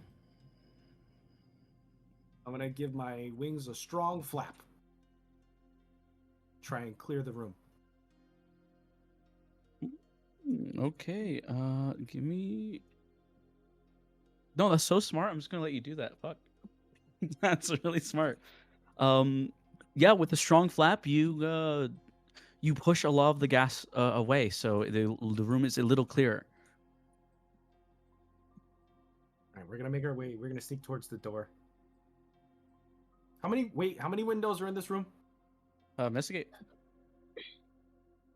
Bless you, Marsh. All right. I'll do one too. Yes, please. I dropped my dice. Give me a second. I'm just kidding. I can't see. I'll just do it on the computer. Investigation or perception? Investigation. Mm-hmm. 13. I got a 12. Okay. Oh, that's enough. I think you guys just look very quickly. You notice there are roughly like around 6 windows. It seems 3 on one side, 3 on the other side, and there are also 2 doors. And we're gonna drop out of the window on the opposite side and fly lower. We're still going towards windows. It's not a good idea. Yeah, but he's on the opposite side of the fucking room. No, at all. It is not a good idea to be near a window. Literally, just the tip of your feather was shot off. No windows. Yes. No. I'm carrying you right now. Put me down then. You want to do that? You really want to Yeah, fucking do that? you're not gonna listen to me. We have to leave the room just through the door. We cannot just go out these windows. Which I door love, did we I come love in? the tension. Unhand Which me, one? heathen. Unhand me, heathen. I'm Which sorry. one of I the just doors did we love go that. through? I'm looking at the height chart. Kit is half the height of Freer, so I imagine this tiny little put me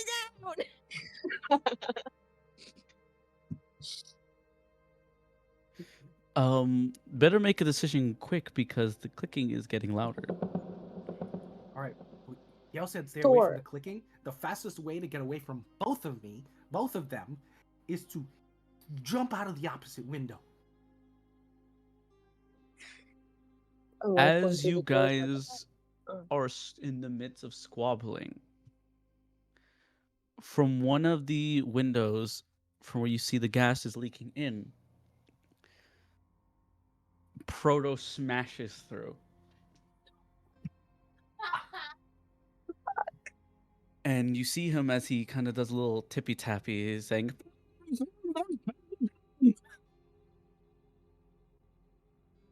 All right, I'm putting you down now.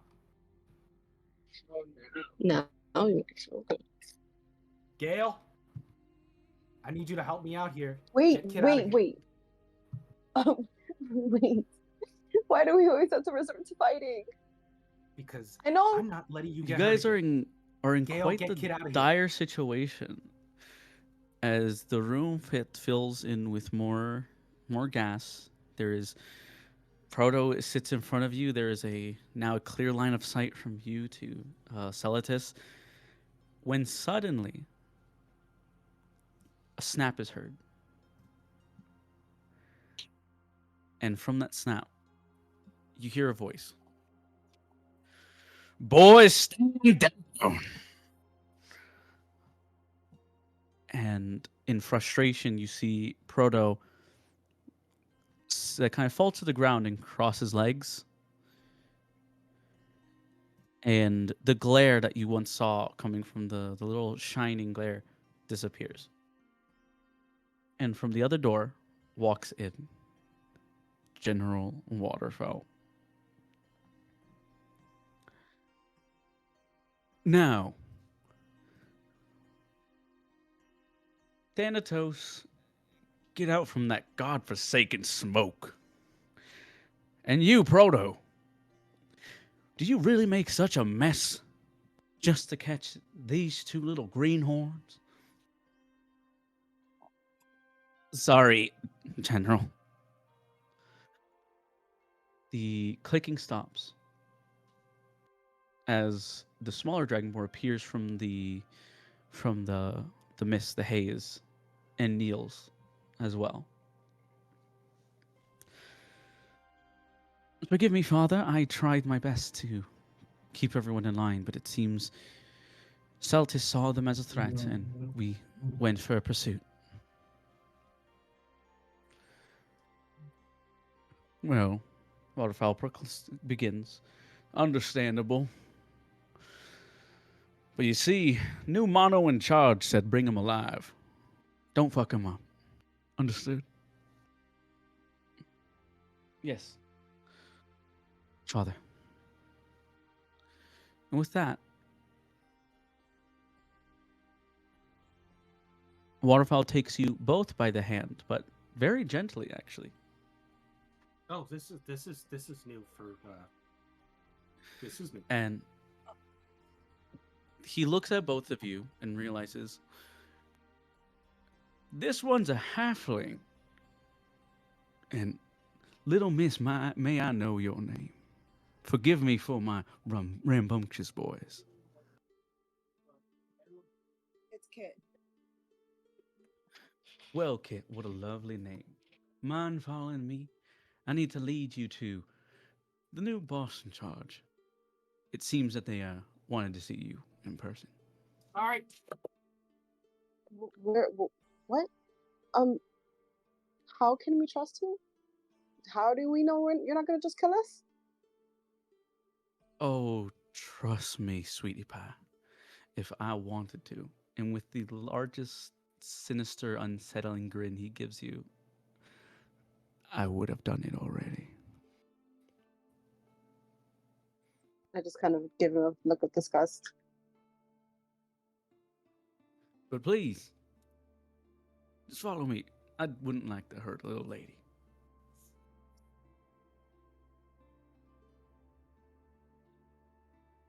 How about Freer? Freer went to go eat food. So before we Oh. can hear, we're going to assume he had a bit of a fight.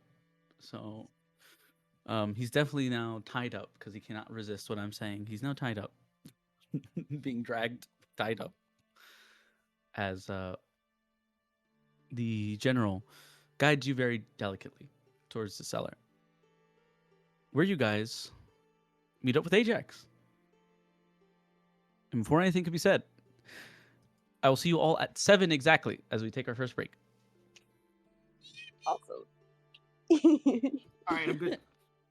That We're was going on so break. cool. God damn it. Because you Also, weren't we're here, tied they up tied with, you up. Jag. Yeah, I was going to tell you to wait just 1 minute because I was going to lead you to Ajax and then we would have paused. What? Where was I tied up with? Oh, you were had tied up. got in a fight. Yeah. Yeah, you got in a fight with Proto at the moment, and you got tied up, and now he's kind of dragging you towards with Kit. But Kit's being like brought delicately because Waterfowl's holding their hand like very gently, and it's like hand behind them. Being nice. Protoss probably started it. Yeah, that's so true. Yeah, Proto probably started it. Proto probably was like, "I'm not touching you. He's touching me." That is so accurate. Okay, so guys, take a Insanely break. accurate. So we're back Tell at this 7. one to Okay. Stop touching me, please. I will see you guys then. Why? So it seems we are back. So you're tied up. Kit, you see Ajax is just standing there with you guys are all in front of each other as the Thanatos and Thanatos and Proto leave you guys. Magic. And it is just you two with Waterfowl, you three with Waterfowl in the room. Waterfowl takes a moment to lean back against the wall, tips her hat down, and lets you guys speak to each other. Milady. Milady. All right, so this is new company. Can Of I course. Do get you want me inside? to get you out of there? Yeah, I want to run also to free Well, her, free him out. I think Waterfowl it would be does safer go there. towards you, and he takes out like a very strange looking knife. You never really seen anything like it, looking like the tooth of an animal, but not quite. And he cuts all your things like with ease out, like it's like butter. He's cutting through the rope, and then he helps like stand you up. He dusts you off. There you go. All right. Full knife. Thanks. Ajax, are you okay? Yes, I'm fine. What happened to you guys? You seem We're trying to startled. leave town. Remember? Oh, We came yeah. back to get you. Um, And you know, the broom claws. yeah, I haven't been able to summon the silence to get Elliot out. Might be that. I'm just sort of looking back and forth between Ajax and Waterfowl. And you know, if you haven't already noticed, I'm assuming you have noticed. Oh, yeah. I think you guys already met. This is General Waterfell. Oh, I met one of them when I was green. I don't know if you remember that. I Let's think maybe I not talk remember. too much I, about I it. was carrying you as a goblin that time. Yeah. He attacked me Yeah. last time. What are they doing here? I don't know. When I noticed the shooting of a cannon, I told them that no matter if they were intruders, not to attack them. Yeah. That's not my point. Why are they helping you? You told them not to attack us? I noticed the shooting, and then when Waterfall said there would be intruders, I told them not to harm them. Why are they listening to you very easily? That's the question I was trying to get at. Apparently, I'm the new heir to the throne. Huh? Huh? Given who my father was and who my uncle was, it seems, according to Waterfell, that I'm the next in line.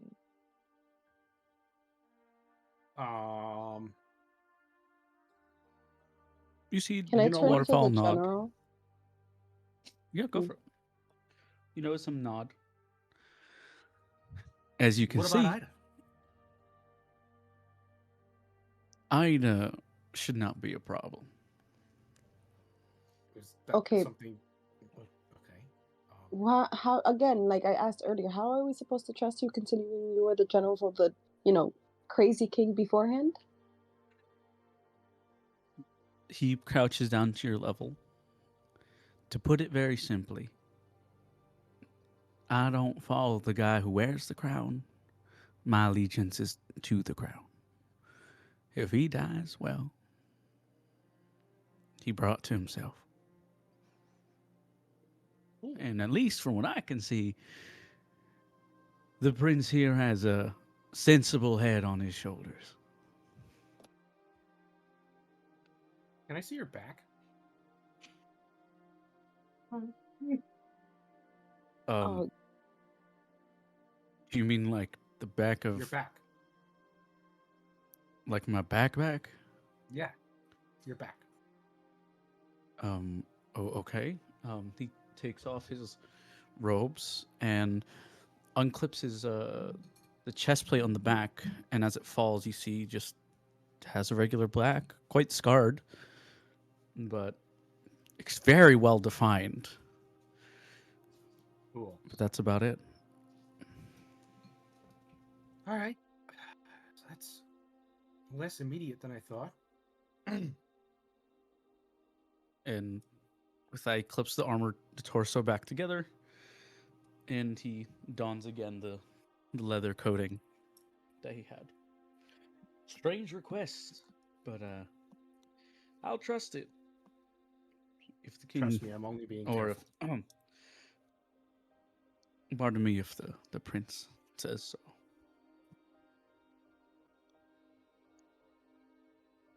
All right. So, does this mean we have to stay in town? Not We can't. exactly. I mean, if you're gonna be next in line, and Ida's no longer a threat, why are we still here?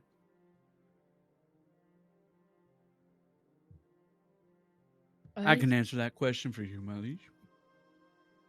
You see, with the old king gone, someone needs to fill those shoes. And, well, you see, the prince here ain't quite ready for that. Hasn't had enough time to collect a little bit of, mud in those new shiny boots. You lot are always welcome to come back. But the prince has to stay. Can we go on a training excursion? To get mud on the boots, as you say. I'm sorry, I was eating ramen. I couldn't say anything. I'm just imagining him eating jerky in the corner as he speaks. Oh, yes. That's canon now. He's eating a piece of jerky, like ripping through it. Exactly.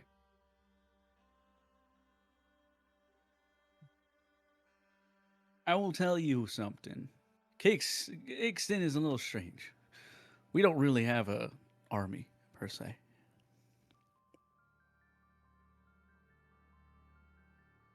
We got... I'm not gonna lie, that kind of sounds like BS. But continue. Be rude. No, don't worry. Don't worry. I understand the skepticism and the untrust. Trust me. I'd be honestly more perturbed if you didn't have any skepticism. You see, the kingdom of Ixton, we don't got an army here. Why get an army when you can have 5 men do the same thing? That's what me and the horsemen are, or what we like to call ourselves, the king's men. You need land taken? We'll take it. You need people killed? We'll kill them. You need something changed? We'll change it. Never send an army to do a kingsman's job.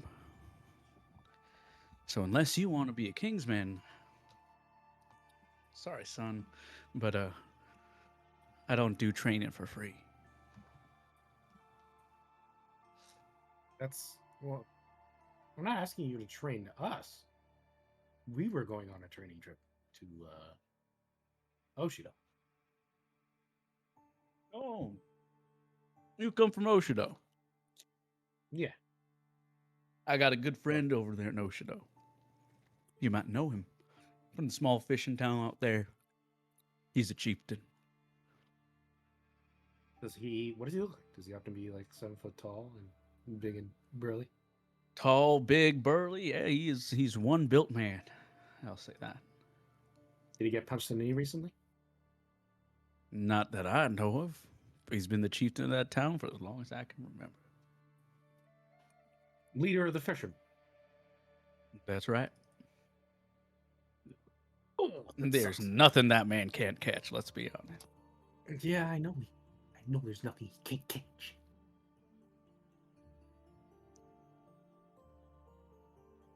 I'm chilling. So, can we go see the old man? Of course. See the old man all you want. With the prince? Sorry, that's where I have to say no.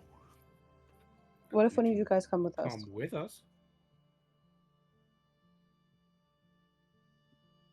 I have the horsemen on borrowed time right now. They have more important things to be attending to after this. They only came here just to escort me for a moment while I spoke with the prince. Okay, well, if Ajax is your prince, shouldn't you want to know what they would want? Very true. Wise words, little lady. Well, Ajax? Prince Ajax, what do you want?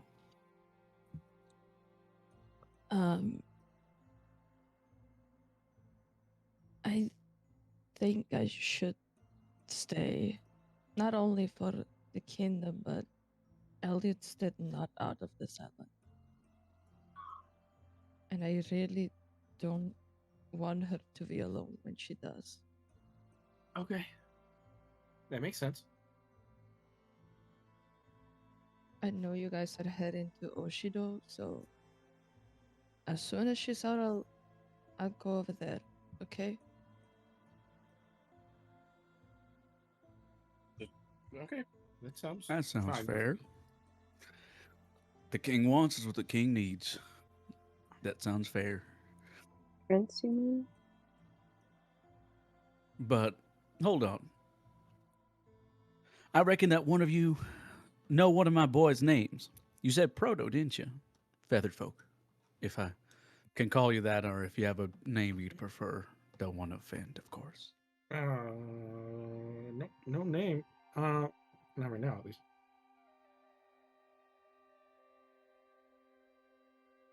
You mentioned my boy, didn't you? Of course I did. Maybe.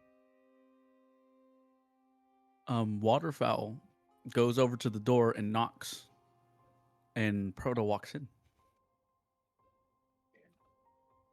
Now, can you remind me what happened between you two? How do I explain this? Friendly fist fight? Sounds about right. Oh. As he looks at Proto. A friendly fist fight.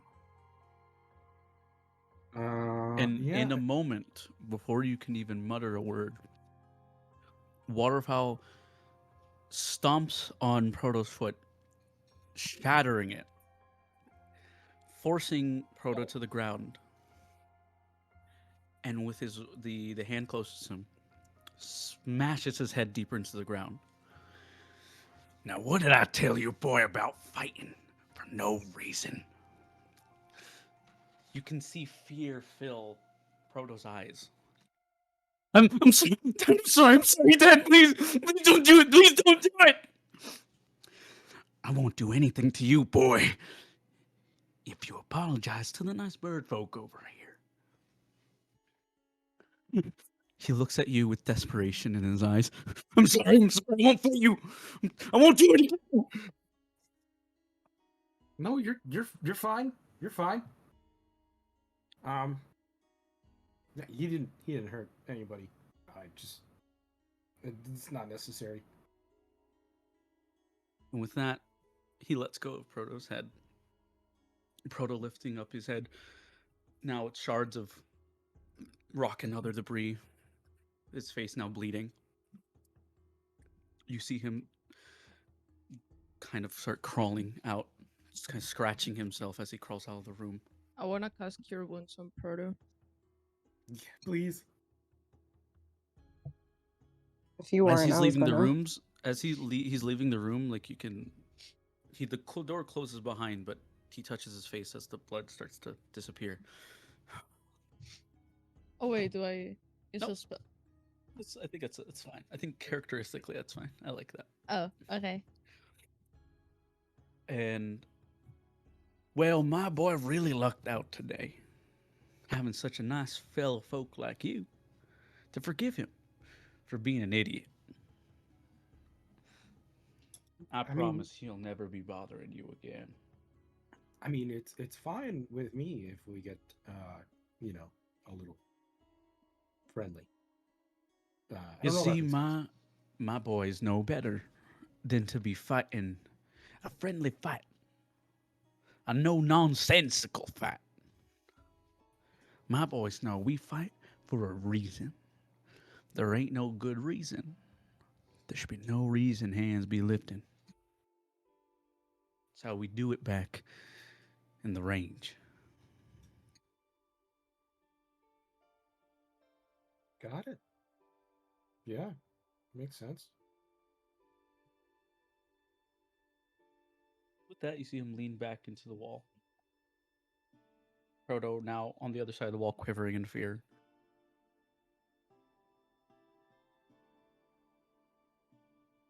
All right. You gonna be okay here?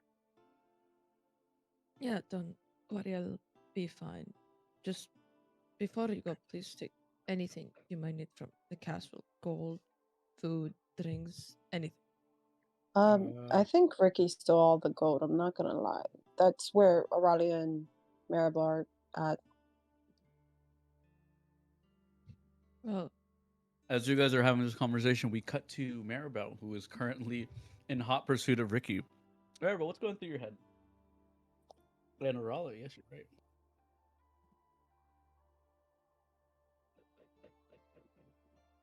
Maribel? Oh, there you are. Aurelia? Oh, Aurelia's here. Yeah. Yep. What's going on through you guys' heads as you guys are chasing hot pursuit Ricky? Why does he move so fucking fast?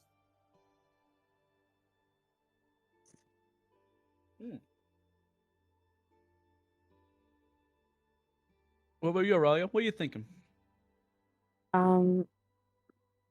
Honestly, I'm not even thinking about Ricky. I mean, I am chasing him, but I'm not thinking about like anything about him. I'm more so thinking about if Kit and Freya are okay. Damn. Can you both do me a dexterity check? See if you guys can gain some speed on Ricky.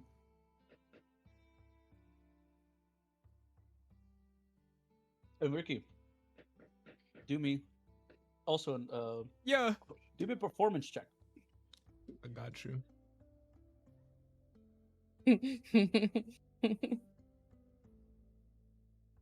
My shit will load. I love that Kika came back for his moment. Oh shit. Damn fucker right. Gotta protect the gold. Performance check. I hope Aurelia rolls better than me. I really do hope Aurelia holds better. Oh, okay. I got a that's good one. 14. Aurelia's starting to gain up on you, and you trip a little on your gold, so you slow down just a little. I'm in the back, huffing and puffing, just like stopping, And putting I my look hands on my around knees me? and just like. Yes, you can. Do me an investigation check. As Maribel is huffing and puffing that they're dying Rose of happened Oh with an fuck! asthma attack, like, I got a 6. This is why I stay on the boat. This is why I stay Nah, on I the got a boat. 5. I can't count. I got a 5. Cartographers don't run, they draw. You look around trying to find something, and because you're too distracted looking for something, you don't realize the large metal pole that's in the center of the road that you're about to hit. And Can boom. I do a saving throw? Okay, do me a dexterity saving throw. I'll grant it. I'm offing myself. I got a 10. Me and Elliot are one in the same this session. Hey man, So, I took that you- personally. So you tried to you tried like trying to stop yourself, but you got so much speed that you start tumbling towards it and you bonk your head and pieces of gold go flying about. You lost 50 gold that was on you. So now I have 100 left. You have 100 That's on me. Yeah, of the extra money you have on you. Can I yes. try to scrounge up that money? I'm poor. Okay. I also want to do the same. I will. You guys I want to keep running, but now as I'm running, I'm a fucking spit paint as I'm running. So Can I? Okay. Give me Can I try to performance, Ricky. distract Ricky? Aurelia and so that Maribel, way you they guys are could slip you on it. You both stop Okay. just to pick up all the gold, and you starting to pick up gold gets the attraction of people as hundreds of people start flooding to the streets, noticing that there's gold thrown about. Fuck.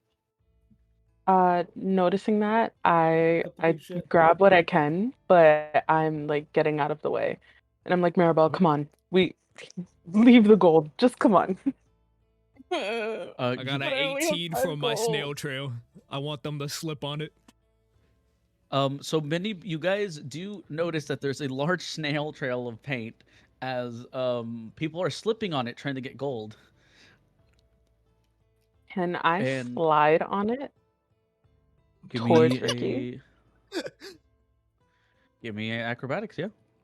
And both of you both picked up 15 gold pieces. Yippee! Yay! Money. I got Money. I got how do I count? I got a dirty 20. Can I Okay. also try to slide? As they're Okay, sliding on go for it, it. can I turn around and just open my mouth? Okay, hold up, guys. Guys What did got I- so much stuff. What did I need So- to roll? And Just Ricky roll. gets I'll tell you if it diabolical when passes. it comes to Ricky. The number to beat is like I'd say Or 12. just a flat D20? Yeah, fat D20 or Oh acrobatics. my god. 17. 17, perfect. So you, Aureli, you take the initiative by seeing the crowd of people. You kind of use them to propel yourself a little upward, and you start kind of walking on people's heads and use them to boost yourself towards where the paint is and use that momentum to start sliding. Like you launch yourself in the air, you land in like a position to slide, and you start sliding down the paint full speed. Maribel, you see this, and in response, you start doing the same thing. You kind of start pushing through people, and you kind of get on top of them. You start using them, like you're saying, sorry, as you're stepping on people. And you use them to propel yourself forward to do a similar slide. You both are now sliding down the paint slide. And Ricky, what did you like to do? I wanna, seeing them fucking slide after me, I wanna just turn around, lie flat down, and just open my fucking mouth as wide as possible. Yeah, he's running from them. When I see him open his mouth, can I try to like Actually, launch good myself point. on top of Can him? you please roll for me, Ricky, first? A perception check. To see if you even notice them in the crowd of people following you. Because for you, you thought they got killing lost in the crowd of people.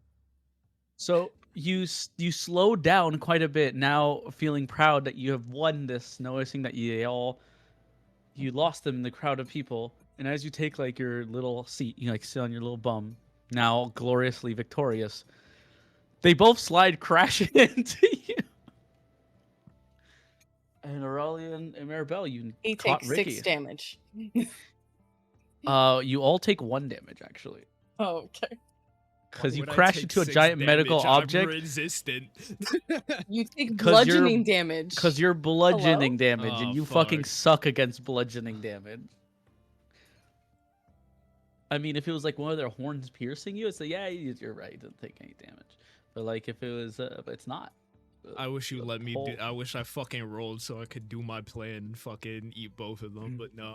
So a whole lot of ass that getting smacked into is all I'm saying. Very true. Whole lot of ass.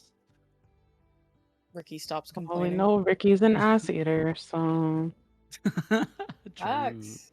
He did show that mom a good time. oh, I'm talking about when he literally bit Oh, someone's she, ass Calico, cheek. she. You hear that, Calico? Your mom got her pussy eat out from Ricky. Oh my god. From the back. From the back yeah, is like crazy. amongst the events of that fateful night. Ricky really be saying, be like Cardi B saying that's some wet ass pussy. Can you imagine the next word Ricky learns is WAP? Wap, yes. It's WAP. Wap. I'm gonna What cry. is wap?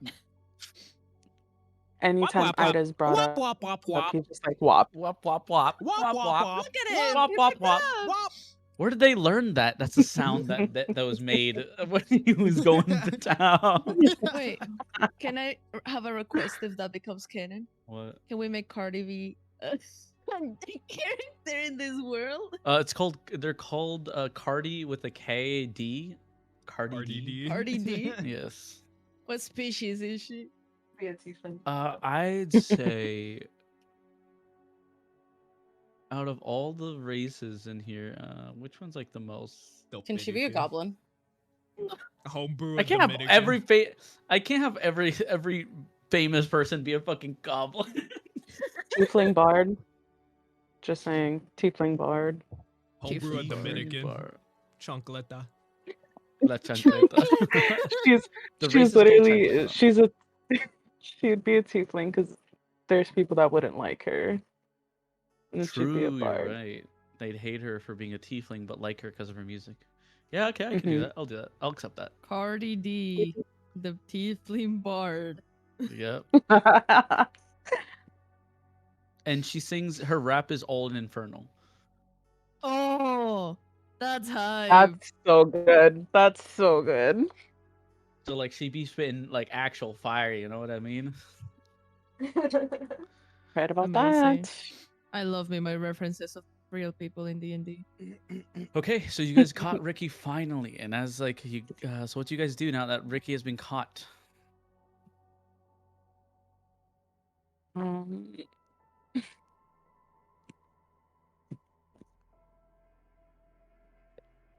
uh, I don't know. I didn't thought I'll make it this far.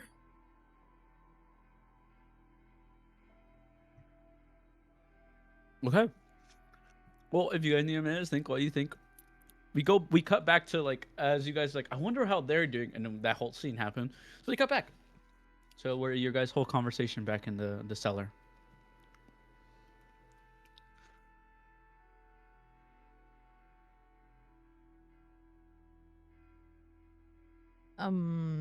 Since they already told me like where Ricky is, or what they're doing to get Ricky back. No, like I said before, just take whatever you need for your trip, and I'll meet you in Oshido when I get a hold of Elliot. Will you be allowed to?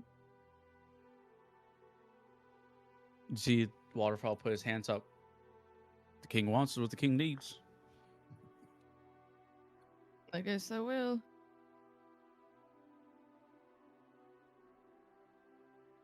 Stay safe then. Don't worry, I'll be. And be back at Oshido once Elliot's back. Yeah, I'll do that.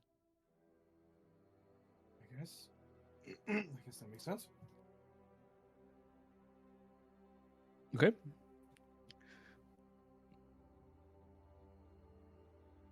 They're With taking that- all the loot from me. Can I still keep the crown?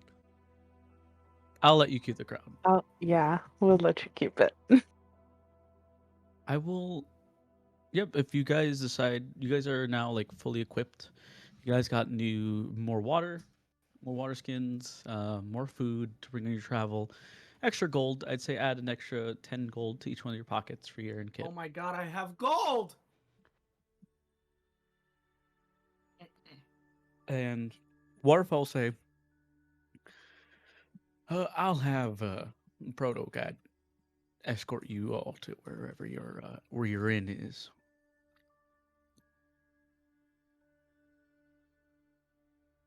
And Hey, I have a question. yeah, Birdfellow, what can I help you with? I know you guys don't. I know you guys say fighting's, for a purpose and, whatever. Would you be mad if me and Proto played around a little bit sometimes?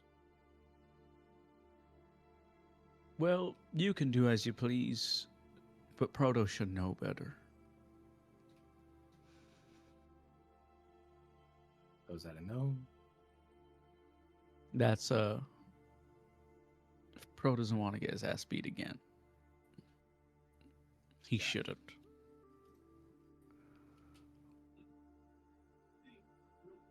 Well, I did my best. Ready to go? Okay, and with that, Proto leads you all out of the castle. As you guys are walking by, you see the same Dragonborn who had the strange, what now you guys are naming as a hand cannon, an arm cannon, look at you. and their eyes stay stuck to you as you guys continue moving past him. You're a good shot. You see him like flinch a little and say, you see him like adjust his hat a little down, and you just barely hear a whisper of, "Thank you." And you see the bigger fellow who's towering over you guys. He sat down. Even while sitting down, he's towering. You see him just engorging himself with food at the moment as he waves goodbye to you guys. Doesn't seem to really be wanting to fight or do anything else aside from focus on his food. All right. Proto continues to limp and show you guys back to your inn, and then when you guys arrive, you guys are there. You guys Hey, are now Proto. back at the inn. Can I talk to Proto before he leaves? Yeah, sure. Can I be involved in hear- that conversation real quick? You can hear a quick snap, like a as they kind of snap towards to look at you for your. Sorry about sorry about that. I didn't mean to get you in trouble. I have a question. He hasn't said a word.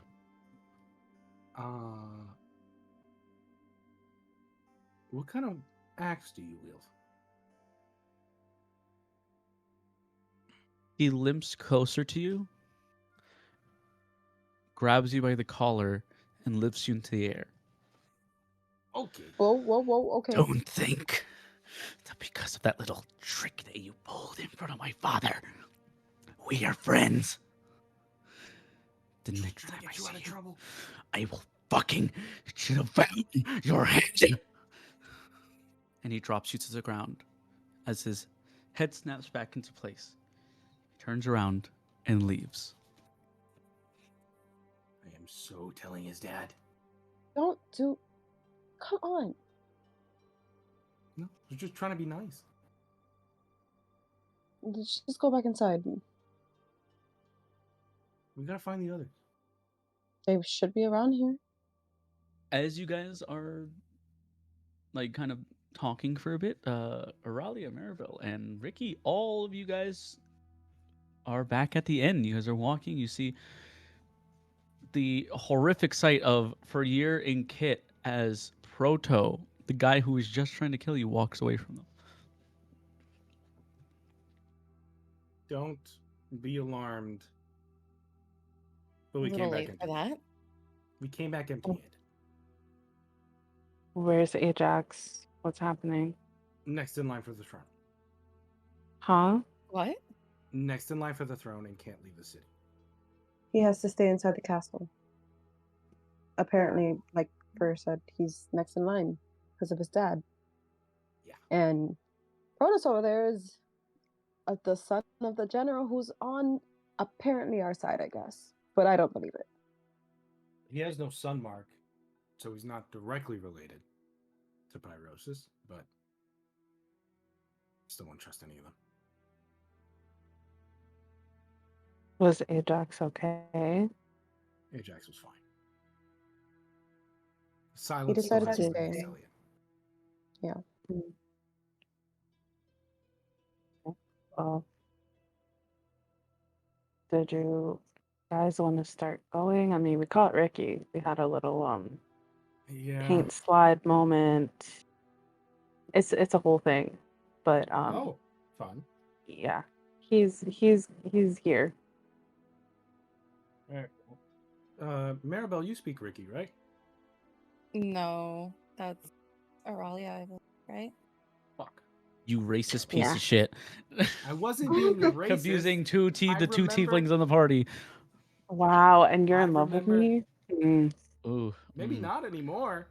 Dang. Oh. Continue. I'm sorry. gonna give you back your feather. Continue. That's a joke, right?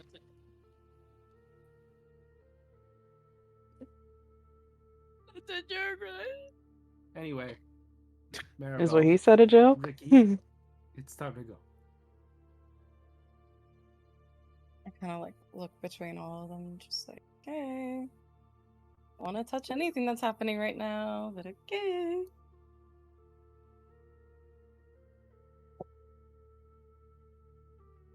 So I'll I see you guys when I see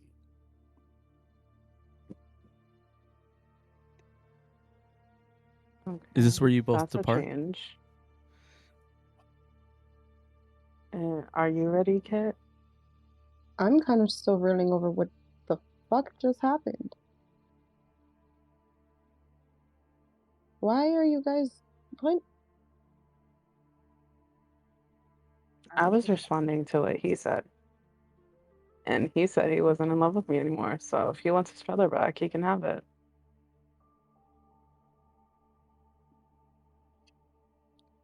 Attention. You called me racist, I say as I walk away. I didn't call you racist. It's canon that Raleigh they call them racist. I did not call you racist. Not They most overtly, at definitely called least. them racist.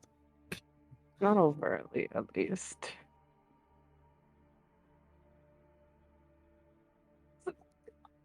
Oh, This down. motherfucker So, racist. Ricky, you ready to go? Come on, Ricky, let's get you stronger. Let's You get can do out. more fuck shit. All right. The party is now going their separate ways. Wow. What an adventure everyone's been on. What a very hectic couple days that's happened. Killing the king, having to deal with royalty and new faces. Oh, there's so much. There's so much that's happening now.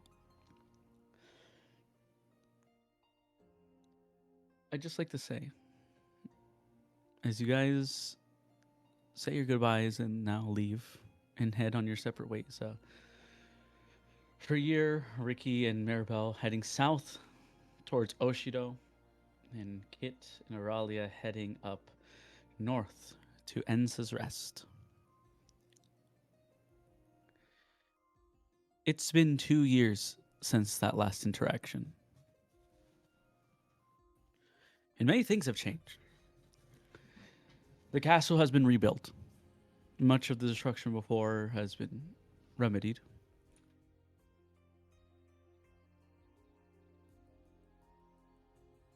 And our friends are scattered about the world right now.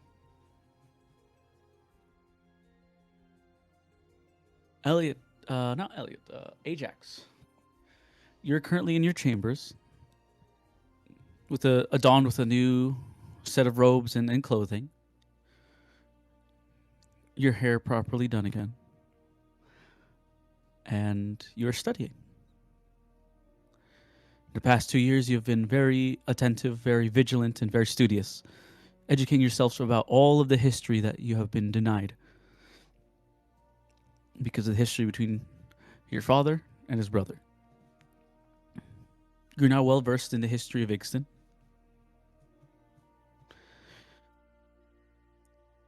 And you learned a new language. You'll get to choose that language later. Thank you.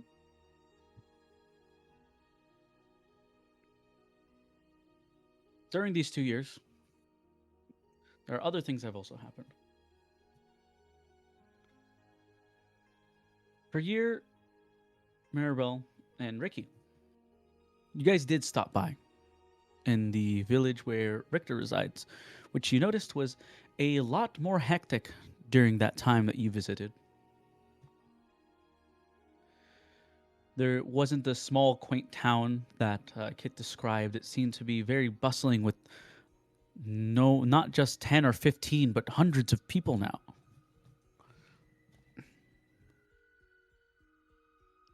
And it seems that many of them are what seem to be refugees. Would you like to look around? Obviously, yeah. Have I met Richter yet? Or are we just walking into town? This is within the 2 years. You're currently now, this is like something that you've done in your travels. So you guys are walking into town. You haven't met Richter yet. All right. He's probably somebody really big and important. I'm gonna look for a mail board, quest board, something like that. Okay, yeah. As you go over to see quest board, you can actually see someone on a crate who is like shouting, and it seems to be like guiding people. It's a small, stout woman who is screaming, "All right, refugees from the lower parts of the forest, there, new people. We need water, resources. Move them, move them." She continues to shout orders next to you guys as you guys are looking at the billboard, and she spots you guys. Are you guys going to sit there and stare at billboards, or are you going to help? Are you refugees, or are you part of the town? Just passing through. We're sending a message. Message? We haven't gotten mail or correspondence from any nation in days now. Not from a nation, a person. Okay. I need to see Tea Leaf. Tea Leaf. She hops down from the crate and runs towards you, and puts her hands on your robe. Tea Leaf. You mean like Richter Tea Leaf? I need to see Richter. Yeah. That's my husband. Okay. Cool. Hi. This is kind of awkward. Is it from Kit? Yes. Our little chestnut finally wrote back. Please follow me. Okay. And with that, she leads you over to this very large tent that seems to be pushed up, like put up. They just like sporadically, quickly, so they can deal with the situation. And you can see in the center, at the head of it, of this large round table, many different dwarves and goblins and people just around this table who are currently like talking and discussing. You recognize two of the people. You at least recognize one person. But from what Lady tells you, at the head of the table is Richter, as he is trying to calm everyone down and trying to get everything in order in the mess hall. Okay, people, listen. Okay, we can get this solved. There's a bit of a setback with materials right now, but we can definitely feed and house everyone coming in. All right? From one of the people you recognize their voice. But Richter, this is not enough. There are more goblins coming in day by day. My people barely escaped the tragedy. What happened? As you walk in, you recognize the voice is Avril, who is sitting there at the mess table, discussing amongst the other people. And she looks different. The first part is, though she is talking, she has a strange splint under one of her arms. And you notice now on her chest three new rather large scars that cross all on her chest. As she continues the debate with Richter. Go ahead. What's going on? Avril, is that you? The whole room falls silent as they see you three standing. And Avril does, like, you see her, like, ears point with a bit of joy. Oh, my friends! And you see her get up and hobble towards you guys. God. And as she's hobbling towards you, you notice she's missing a leg. What happened? Ever since you guys left not so many moons ago, it has been difficult. We were attacked. And many people in the goblins are looking for refugee here, up in the north. Who did this? Cursed Dragonborn. He smelled of rotten famine, and he spewed lava and sulfur everywhere he went, tall and hectic, consuming those in his path. I barely was able to fend him off and nearly took my life in the process. Sounds like Proto. But that doesn't matter. What matters is we can help people now. The forest is in shambles. Half of the forest is gone. The forest that leads up to Oshiro. Okay. Is Oshiro okay? I do not know. We have not had word from the chieftain there. Fuck. All right. And Richter stops you. Okay, okay. I know you're new. I don't know who you are or why you're here. But if you're going to help, you better Just help. take the letter. What letter? This one.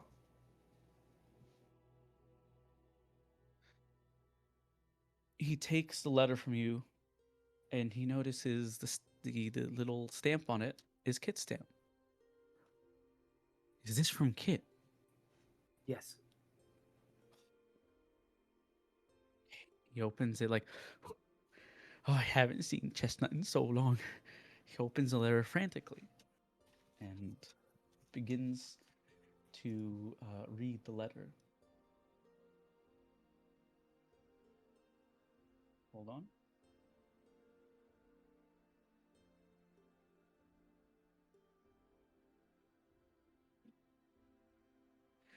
He's very proud of his daughter, so he reads it for everyone to hear.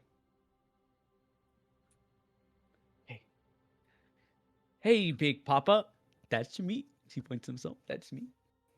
It's been a while. But I got your letter. Oh, thank God. Knowing that the doors would take care of it, I knew that they'd get to the right person. I'd first want to say I am safe. As safe as I can be. So much has happened. I don't know if I can fit it all on one page. But it has been a journey. A journey of ups and downs, happiness and sorrows. Oh. My little sapling. I miss you dearly. I've learned so much about the world and about you. How famous you are. To know how loved you are by so many makes me feel even more proud to be your daughter. You can see a tear well up in his eyes. I'm continuing my journey, taking a break from fighting, but I'm not alone. I'm still with Arlia, and I've met many more. I also want to say that you were right about me and Arlia. I think I'm in love with her. I knew it. You see him do like a little, oh yeah, I knew it. But I'm also starting to love someone else. Someone alongside Auralia. He's a bird with a temper. But my love has grown since the first day we've met. For the both of them, actually. I'll be back soon. I'll make sure to write back more. I'm sorry for any worries I caused you, but I love you so much. With much love, your little mitten. See as Richter wipes a couple tears from his eyes. But wait a minute. Are you the bird he's talking about? They're talking about? I haven't read the letter, but I'm the only bird they know. So Well, I'm just as surprised as you are. I'd never read it.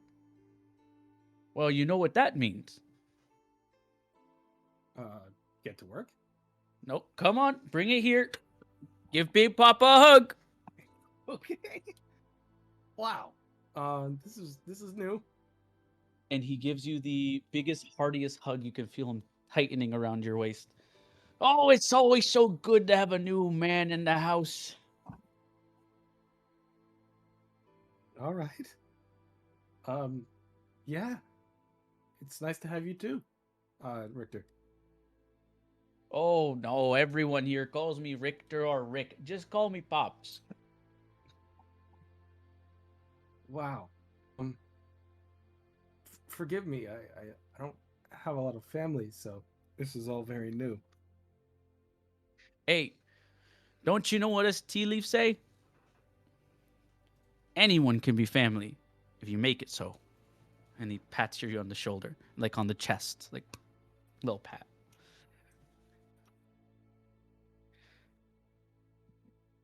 Thanks.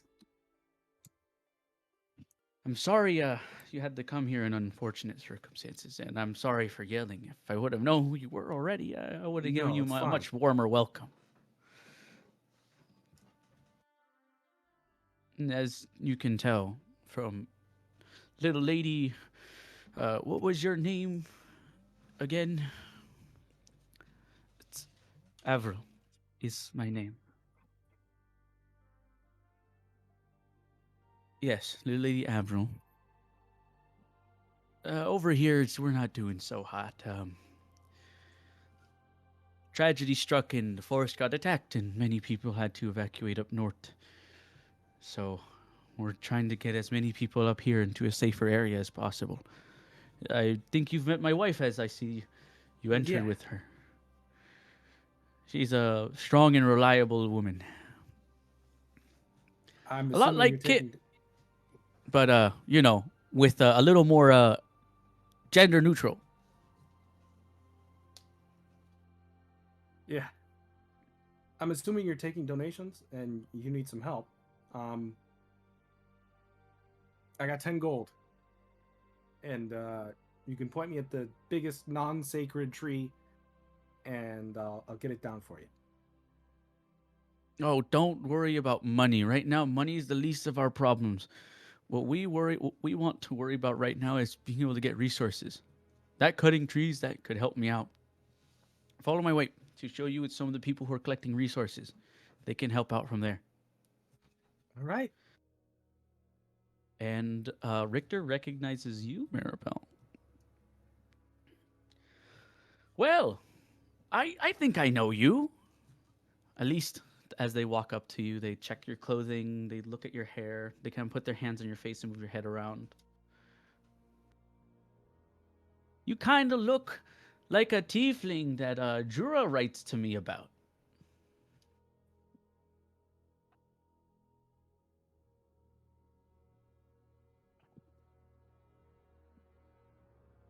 That's your cue, Maribel. Talking about your wife. Sorry, my mic was muted. Oh, okay. Yeah, that's me. Did she mention anything in specific? Oh, what would that lady not mention? They would just gush. Literally, half the times it wouldn't even be an update about Stormville. Half the time it would be them talking about, oh, did you know that their hair does this in a certain way? Or their eyes glisten in this certain way? That sounds like, yeah. But it's good to actually see you in person. I was starting to think that you weren't real. Sometimes I don't think I'm real either. Well, it's good to see you. And he gives you kind of like a hearty hug as well. Thank you. And give him a big, like, squeeze back.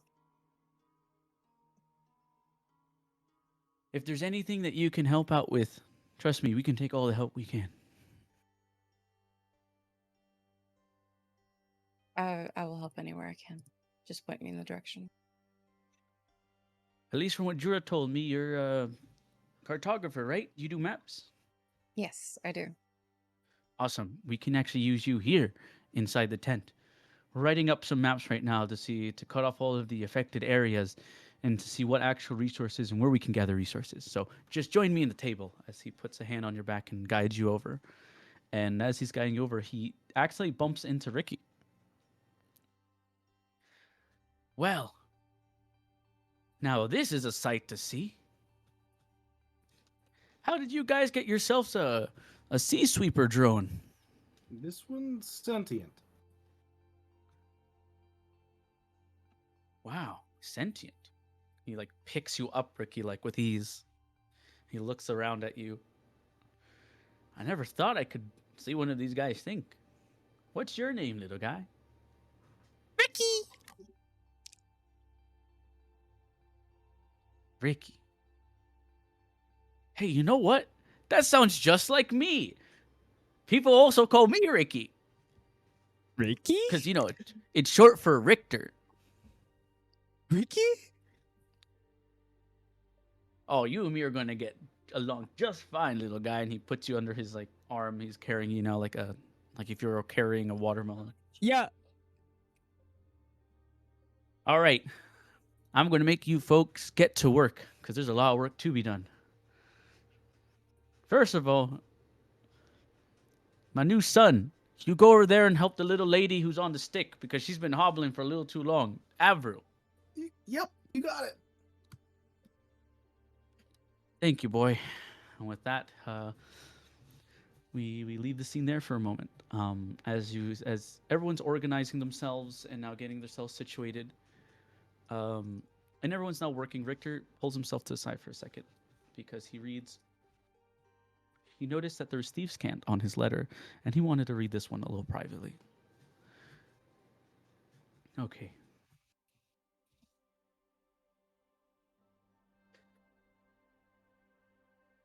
He's kind of reading in his head, imagining it's like in Auralia's voice. I will always keep your little mitten safe. I'll keep her by my side always. We'll come back home once our adventuring calms down. I respect you more than you know, Pops. Sincerely, Auralia. And with that, he takes the note and keeps it close to his chest. Takes a deep breath, trying to keep the tears back. And he's like, I worry so much, but Kit's in good hands. That's all that matters. And he folds the note, puts it inside his little chest, where his chest is. Keeps it there nice and sturdy. And he goes right back in the room with the rest of you guys. I'm gonna go help Avril and try not to cry. Try not to cry. Yep. This is all happening.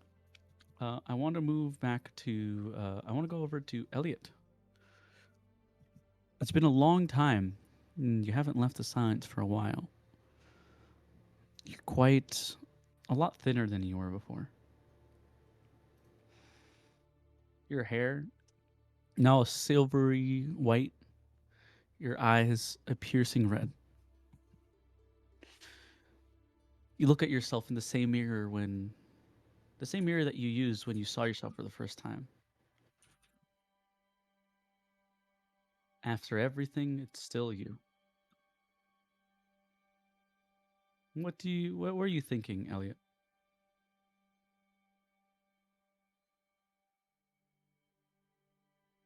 I think I'm gonna head over to where my old room used to be. Through that door.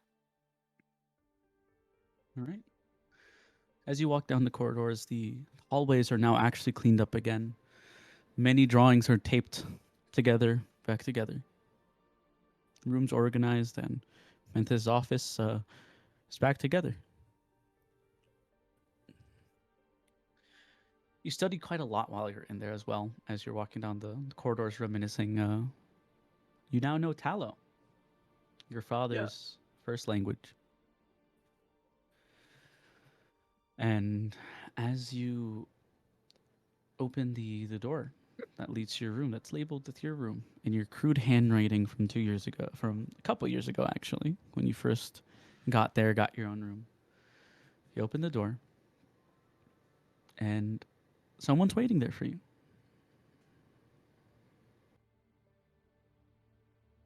Oh.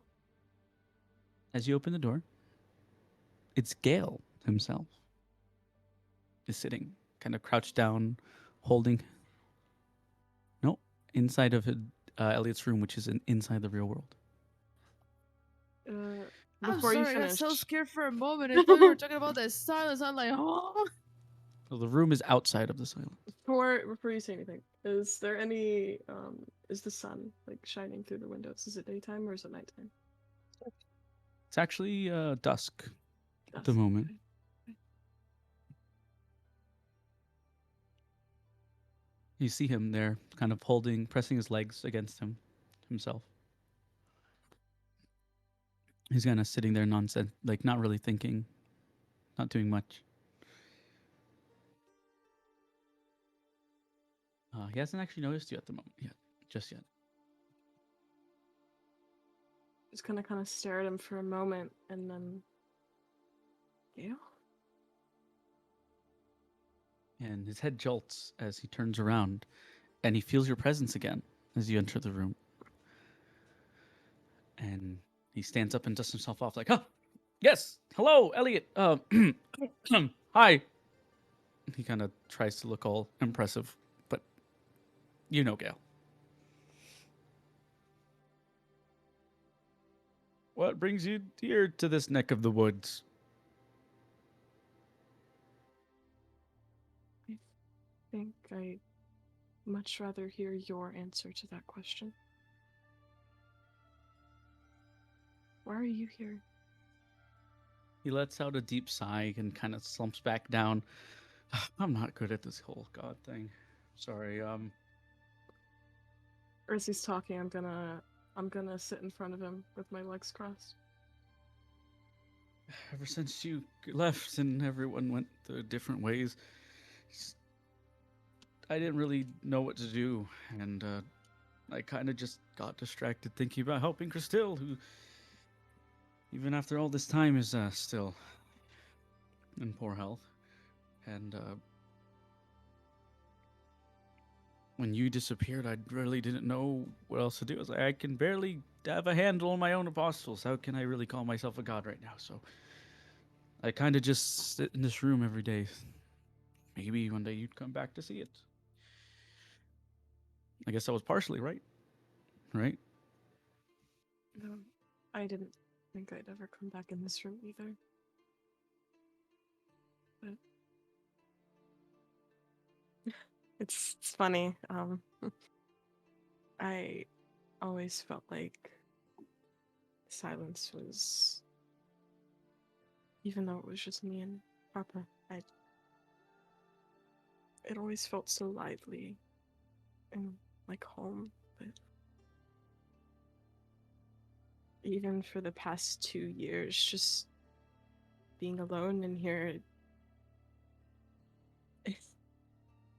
I can't even begin to fathom how he spent so long in here just alone the whole time. I wasn't meant for that.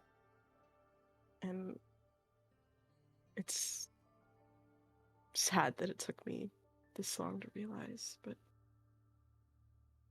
I just can't hide in here anymore. I thought maybe it's coming to see my old room would help me solidify that. It's kind of funny that you're in here now. I'm not gonna lie. Well, what can I say? I'm surprising like that. I don't think it's sad to be alone for that long.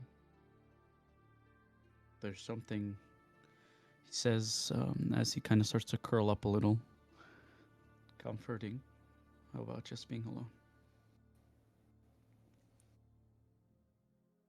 I don't think But so. shakes his head. Tell me, you got a home makeover? I guess you could call it that. And I don't hear your heart anymore. Yeah. Me neither. Well, good riddance, because, you know, it's beating all the time. Must be a headache, right?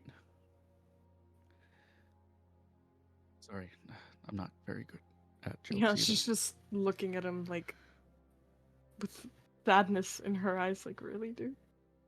Sorry, just I'm not good at this. No.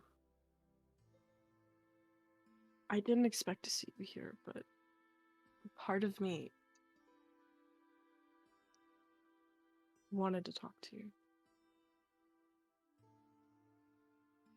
That's I- that's good. I That's know good. you can't reach me in the silence. But like I said, I'm just tired of hiding. I Well, don't hell, know it's where nice my to put friends a. are. Well, I don't know what they've been doing. I don't know what or where Ajax is now. I can't even begin to think about how he must feel.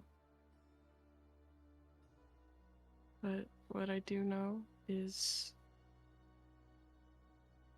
I don't want to hide anymore. And I don't want to be alone anymore. And I want to help you. I'm not sure how capable I'll be during the day, but during the night, I'll be your sword. If you'll help me. he takes a moment to think to himself. And first, I want to tell you, hell, I didn't even know that there was a silence till, well, you told me today. And, well, damn. Definitely help you find everyone. I know where they are, because they, if you don't notice, they don't really vanish from thin air like you do. Okay.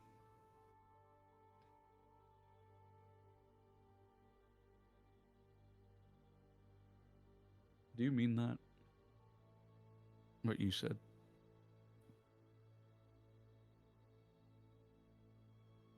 I do.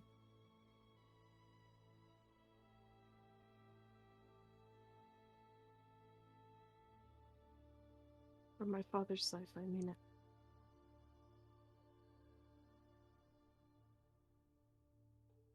He nods his head softly and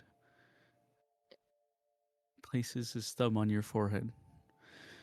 Then so be it. And your mind goes blank for just a second. As the shadow kind of void that covered one of your hands grows and covers the rest of your arm.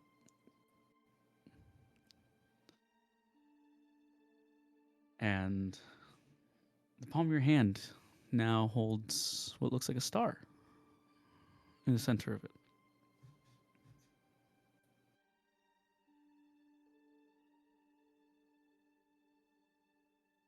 You remember that time a long time ago, just to get you to shut up for a second?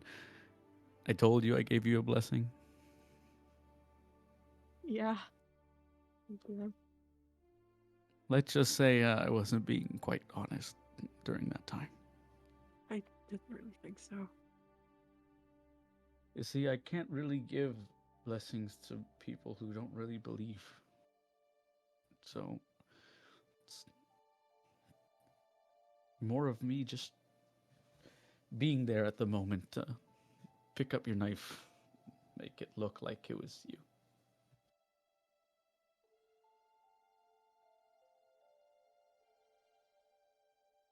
This time, this one's real.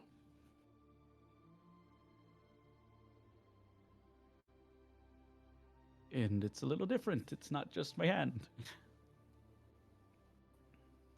It's called Reach for the Sky. And it. You know what? Let me just show you. And he stands up and walks to the other side of the room. All right. I want you to point your hand, point the star that's in the palm of your hand towards me. I want you to really, really want me to move. Want me to be where you are. Really want it, though. Okay. And I'll lift my arm up, face my palm towards him. and really want it.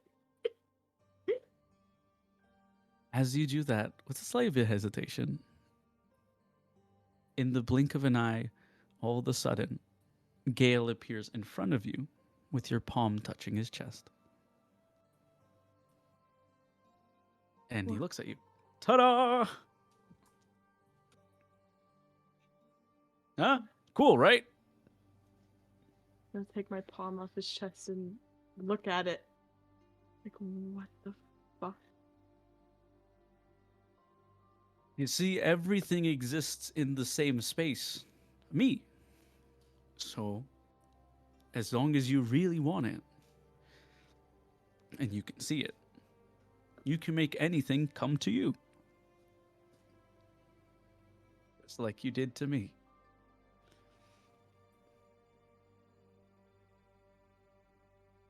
That's my real blessing, Elliot. I feel like a thank you is too light for this. I just look at him with wide eyes.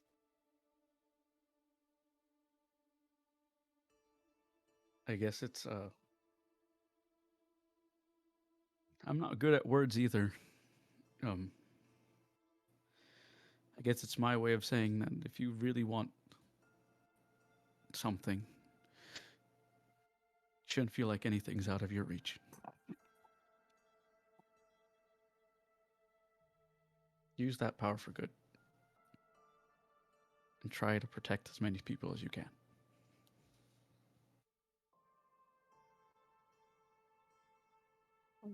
Just nod. Well, you said you want to know what your friends are. I can tell you that right now. For the low, low price of... screw it. I'll tell you right now.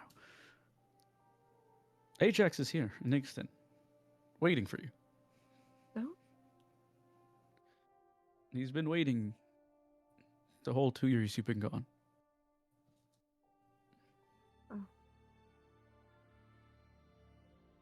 Where Hey, if there's exactly? one thing that's cool about him is he never gives up. He's in the palace actually, studying as the next prince of Igston. Prince? Oh, that's a story you should let him tell you yourself. You know, it's not my place.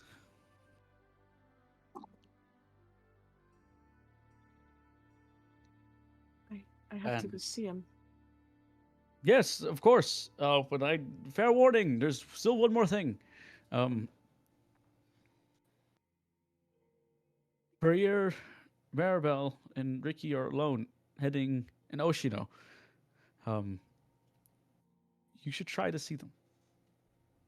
Well, but Ajax first. You got it. Just head to the castle. He will definitely be waiting. I bet you probably could even waltz through the front door and just ask for him, and they'll probably bring him to you. Maybe. I think. I don't know. How does royal? I don't really know how royalty works here. But I appreciate the thought. It's not really my thing. Yeah, I'm not good at this. I'm not good at a lot of things. I think you're noticing. You are perfectly fine. I have my plan. All right. Well, he looks through one of the windows. The sun seems to be going down. Should be safe. Conveniently. See you around. Yep. Yeah. And with that, he kind of fades and disappears. With that, I'm gonna walk back through the door back into the silence.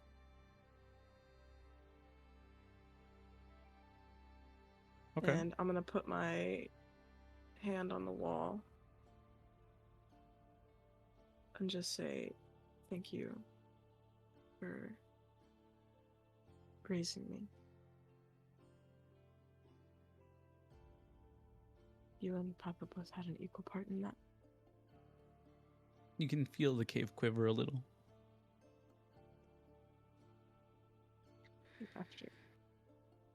After I do that, I'm gonna go to where the main door usually pops up and exit out into the area where the original broom closet was, Actually, if you'll allow. it seems that since the castle's been rebuilt, by decree of the first Prince of Ixton, he rebuilt the castle, removing the magical runes that were embedded in its walls. Magic now flows freely through the castle, lively, and quite conveniently making the lives of many who work there much better. Mhm. So, it isn't any closet you open. When you open the door, we open the closet of Ajax's room, where you can see him. His back is facing you as he's sitting, just studying. He was a bit tired, but eager to keep learning.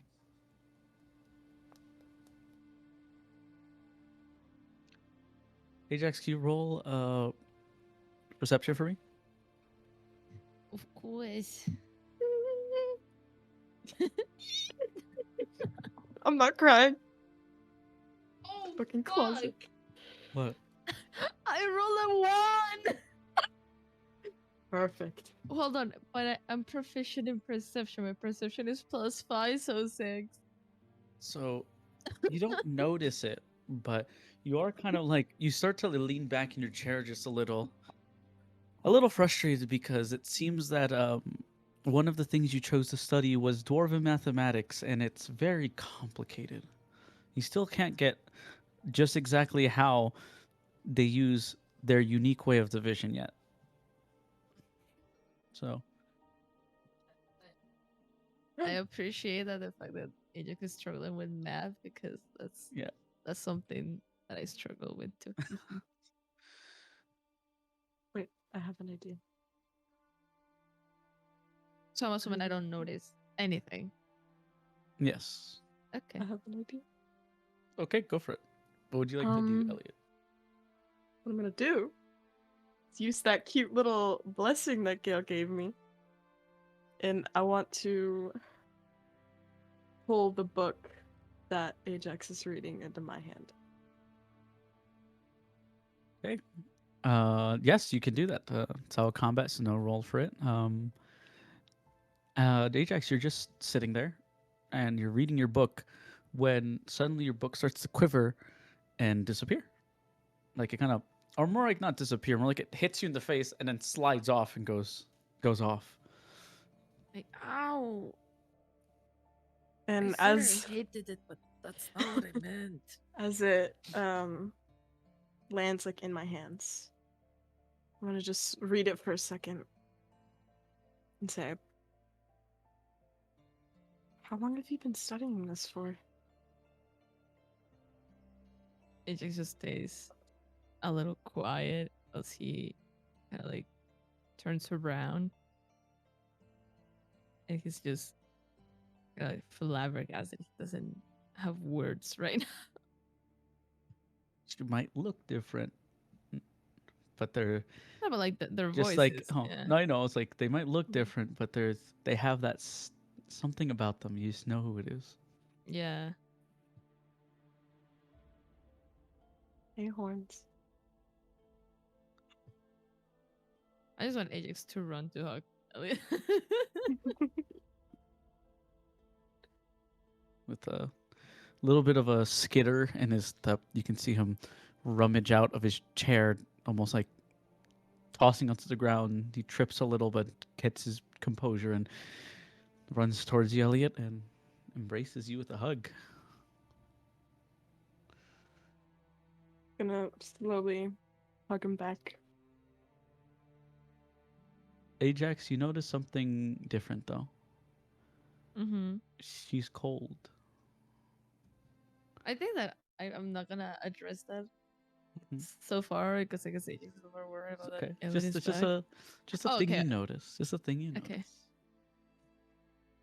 Ajax just like kind of like pulls a little for a second to look at Aelith's face to be like, I'm so happy you're back.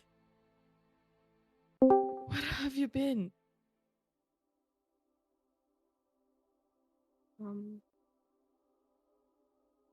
I've I've been studying too, I guess you could say. I suppose so at some point, but I haven't seen you 2 years and your hair and Long story.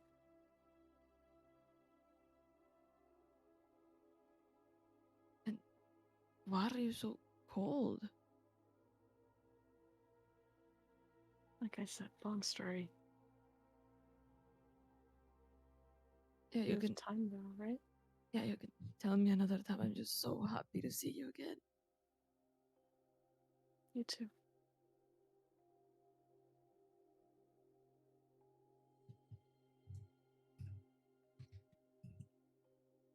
It just kind of like breaks the hug a little bit, and it's a little bit of like a loss to words. He doesn't really know what to say for.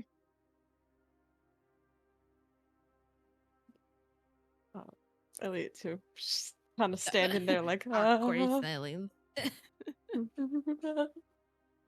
big brother. That's what she's Uh, thinking right now. So I think I can leave my studies for later. You wanna eat something? You wanna drink something? I left food in the closet, hoping you'll get it. Uh, yeah, I totally got it. Thank you. Appreciate it.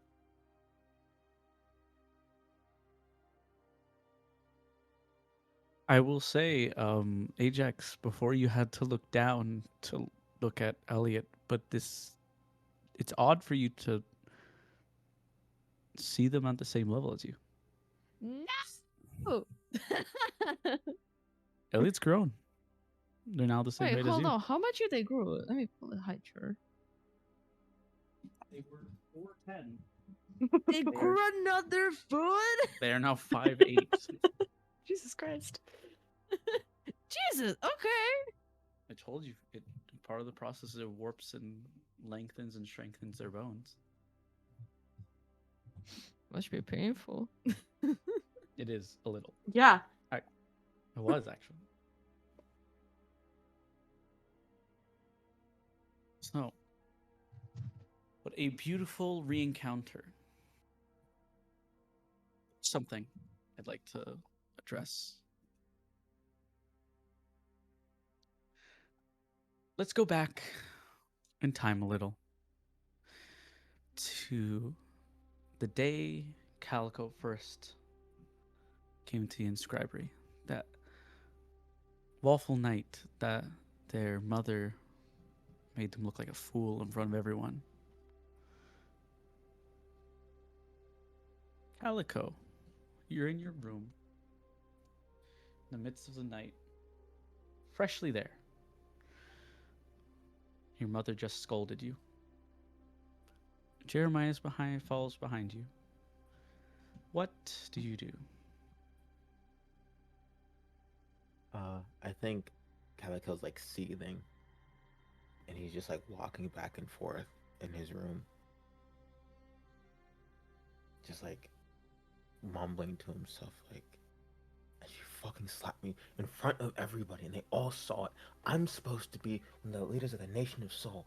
Me, that Cassido bitch, her herself, Calico. riding like waterfowl, all of them. Calico. Fucking hell! Why? Calico.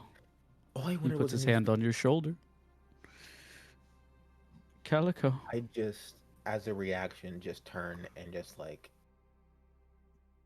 without even thinking, slap him. Jeremiah falls to the ground and looks at you with fear in his eyes. Oh my god. Jeremiah, you okay? I'm fine. But you're not Calico. Are you? You know, I love you more than anything. I would never hurt you. I would never hurt you on purpose. I'm so sorry. I was just. It's fine. As he moves your hand away from his face. It's fine. I just need a minute. Yeah. See tears welling up in his eyes as he gets up quickly to leave the room.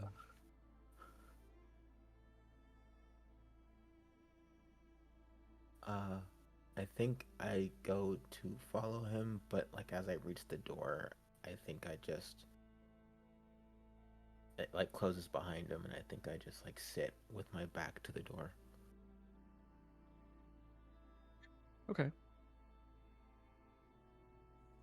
What do you do now after Jeremiah leaves?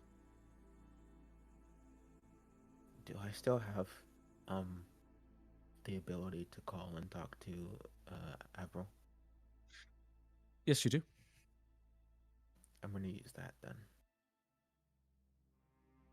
Okay. And in a moment's notice, Avril appears to you in front of you. And she does look slightly different. But she tells you, well, Kat, it's a pleasure to see you, but right now would not be a good time for us to talk. I'm sorry. I missed you. And I wanted to talk to you. It seems we're both going through troubles right now. Yes, you are correct. And I do also miss you too, Kat. Hey, Avril. Yes. You know I love you more than anyone in the world, right?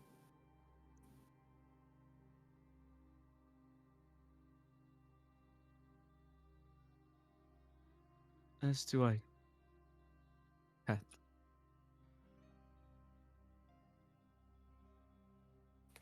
I'll come see you soon. It's just busy right now. I understand. Don't forget to write. Of course. I just learned a new spell called sending, so I'll send messages all the time, I promise. Good. I'll talk to you soon. I must continue to help my people right now. Right. And as her body fades, her astral projection fades, we zoom a little bit out of the room, or like towards the door, where Jeremiah is still leaning against the door, having heard everything, as he bites his lip and clenches his fist tightly against his chest.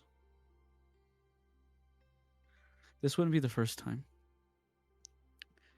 For 2 years after, this would be a common occurrence. Eventually, Jeremiah became numb to it,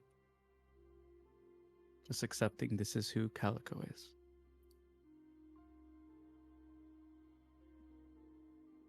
The fight, the hitting, false apologies, and then the lure to keep him reeled in at all times.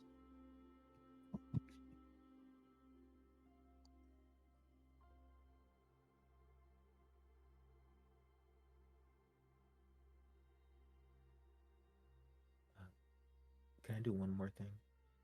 Yes, go for it. Within that time, I want to, now that I've learned the sending spell, I want to use it. Okay. I want to send a message. Only had 25 words, but okay. The message goes out. Hello, Ajax. If Say a could year find it into in it. you, Oh, if you go could ahead. find it in you, you should meet. Worry not, I won't attack. Promise. Your lovely younger brother, Calico Aspen Topaz.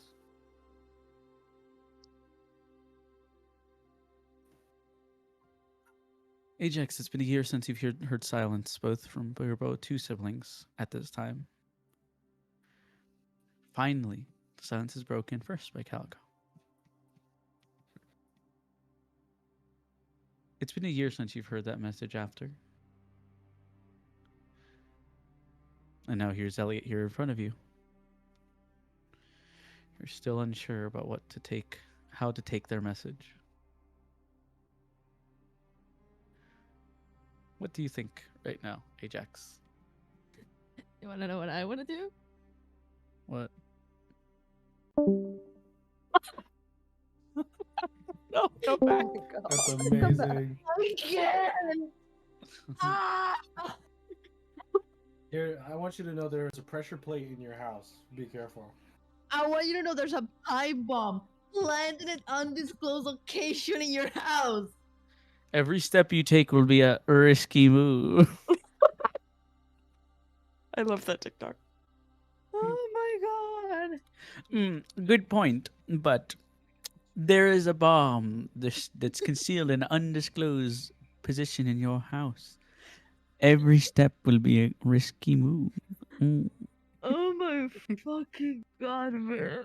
If I've remembered correctly, you are able to respond to ascending. Yes, without that's having the to cast a problem. spell. What the Stop! fucking problem? But now that's mentioned, in the first year, Calico contacted you, but you never replied. Oh, okay. In the second year, you meet Elliot, but it's still been something that's been on your mind for the second year, the whole of the second year. But as you think and elaborate on that, there's still someone I need to. There's some As people I my need to inner visit. self crumbles to the pressure. I want to look at Raleigh and Kit, who have currently been not only had to go through the struggles of reaching the city of Enza's Rest, but finally in the city.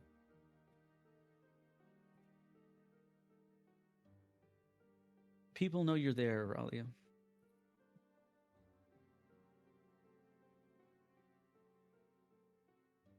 What do you do now that you're in the city with Kit and those who followed?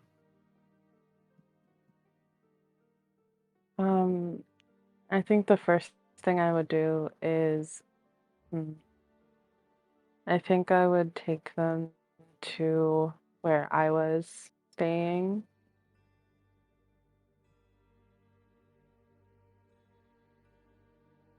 Mm-hmm. Okay. As you make your way then through the city, Kit, it is for you. It's something that you've never seen before, where you are so adjusted to the quite gorgeous life of in the almost feels lavish compared to this life of the forest, whereas hard work, people who give their hard work to get repaid in full. You see good food, bountiful food, nature everywhere. Here it feels like a mechanical and concrete jungle. People and beggars on the street in every corner. You can see law enforcement abusing their power. You can see things from people selling drugs to actual killings actively happening, prostitution. It is an unsightly thing to see. How does it feel, Kit? Traumatized, I guess. I feel like since this is our first time going through, Kit would want to help anybody that's begging, but I feel like Aurelio probably has been holding me back. Kind of hurts not being able to help anybody. Enza's Rest is quite a large capital city, but is known and under a different name. Is known as a nocturnal city, for the shadow that the skull provides keeps it in a constant state of darkness. The only light that would have shined through currently being blocked by the monastery where magic is taught. All forms of magic is taught. And doesn't allow entrance for just anybody. You now know why they call it the Nocturnal City as you walk through it. It's dark and unsettling. But you guys approach what seems to be a very odd, disheveled door with a small metal latch near the top of the door. Ralia, you know this door. And you know what to do with that door, too. What do you do?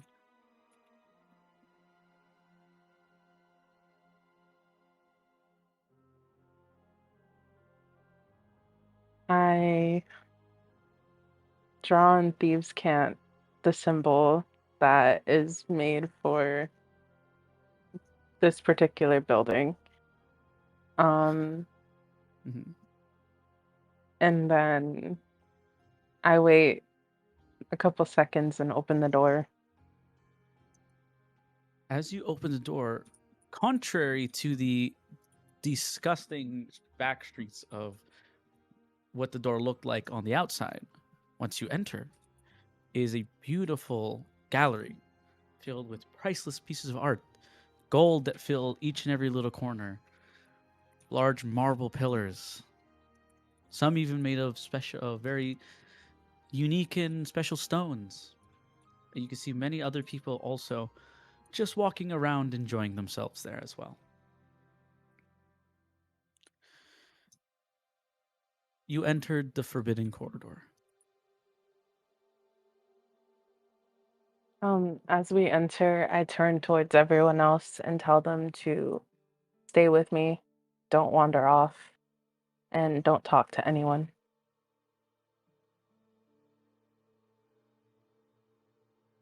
I just nod. Okay.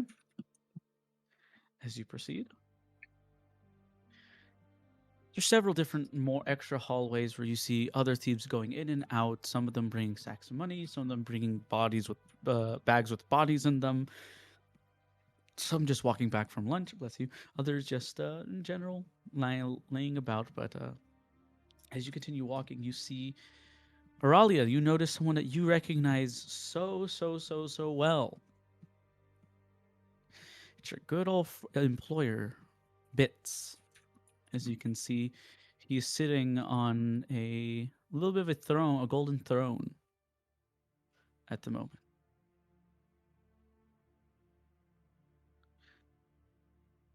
What do you do?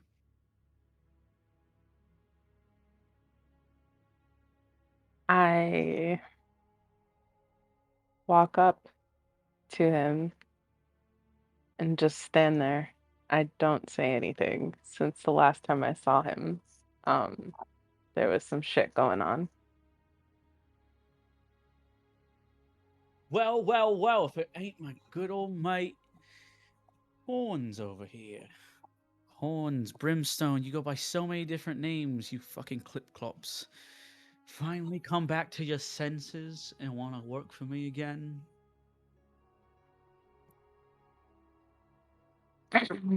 I am just coming to visit. Just to visit? Oh, you didn't just come here for little old me. Yeah, I came to speak with you. Well. And as he stands up and points, like, look here, everybody! Brims is here to look at little old me Bits.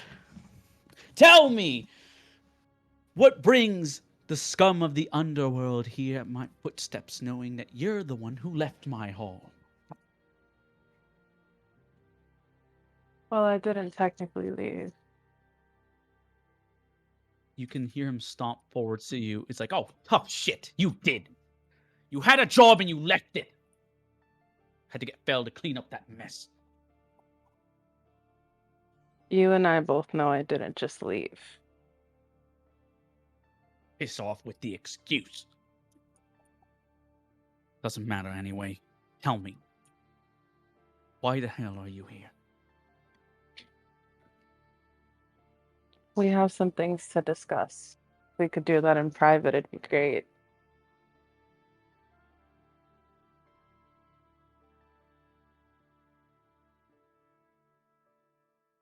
You Infernal Bloods are always so demanding. You're lucky I still like you. Follow me. And he leads you to his actual office.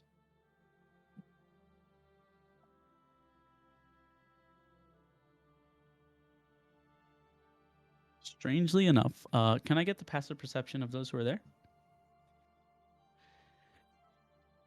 So that would be Kit, Auralia, and Lef now that has joined us. Hello, Lef. Mine is a 12. Well, okay. What's your passive perception, Lef? Give me a sec. Mine is 15. Mine is lower than that. I just don't remember what exactly. Okay, if you guys get more than 10, that's perfect. Something interesting is, though you heard him stomp a couple minutes earlier, now you guys don't actually hear his footsteps. Looking down, you notice he's floating.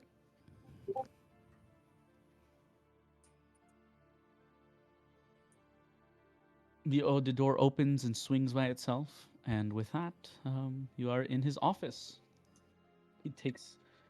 He sits on his desk instead of his chair. And he looks at you, Auralia, again. All right. Out with it in. I don't got the lemon line for this shit. Well, obviously, I wasn't here for the past, 2.5, 3 years now. Yeah, you've made it Um, obvious. Well, you know I didn't just leave, and it's not an excuse. Like I said, piss off. You didn't finish the job, so to me, it's the same thing as leaving. Was there not a hit out on you at the same time that I was out on my job? Yes, but that doesn't matter. You still finished the job.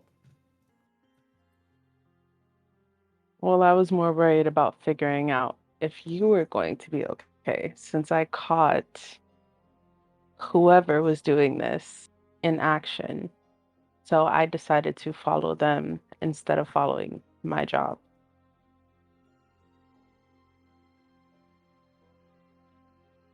He does float towards you and he puts his finger on your chest. I'm letting it slide this one time. Do anything that isn't for the fucking job, and I'll be the one putting a bounty on your head. It doesn't matter if it's my head they're looking for. A job is a job. Get that through your All thick right. skull. All right, let's not get worked up here. Me worked up. You're right, Tay. I'm a little worked up. Mm-hmm. I can tell. Still haven't gotten to Get the it. point of why you're here, though. Well, during my time of being gone, I found an adventuring party. Oh, you, the adventurer type. Never thought that you, someone who liked killing for fun, using their body, would be the one, doing all the goody two-shoes stuff. I never said I killed for fun. Oh, You and I both know I like- did it solely for a living. like I didn't see the smile on your face every time you barred in big game. Sure. Let's go with that.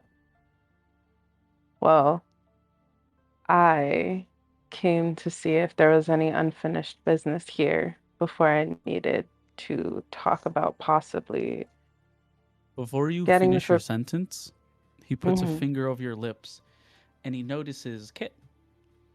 Whoa, whoa, whoa, hold up here. Who's the cute bugger here? You didn't tell me you were bringing me a present. She's not a Present. present. No. Kit. Sorry. She's not a present. She's with me. And tell me, as he like looks at his nails, kind of cleaning them a little, what is stopping me from using her as payment for this? What is it? So you can keep adventuring? I start taking off my glove. I don't And- say anything. I just start taking off my glove. And they look at you, and they pull back their sleeve. It's like, remember, I'm not made of wood. Your poison don't scare me. Okay, I'ma be real. You seem like kind of a dick. We just want help, so either help me or get out of the fucking way. I don't know. Well, look at this one. What a mouth on them. Come into my home and tell me I'm the dick. Yeah, Well, you're if I'm kind the of an dick, I'm the asshole. prince. No, not even the prince. I'm the king. I'm the one who invented being a dick. Oh, okay.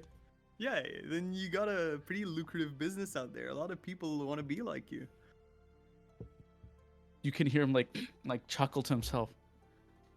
Well, at least you surround yourself with good company.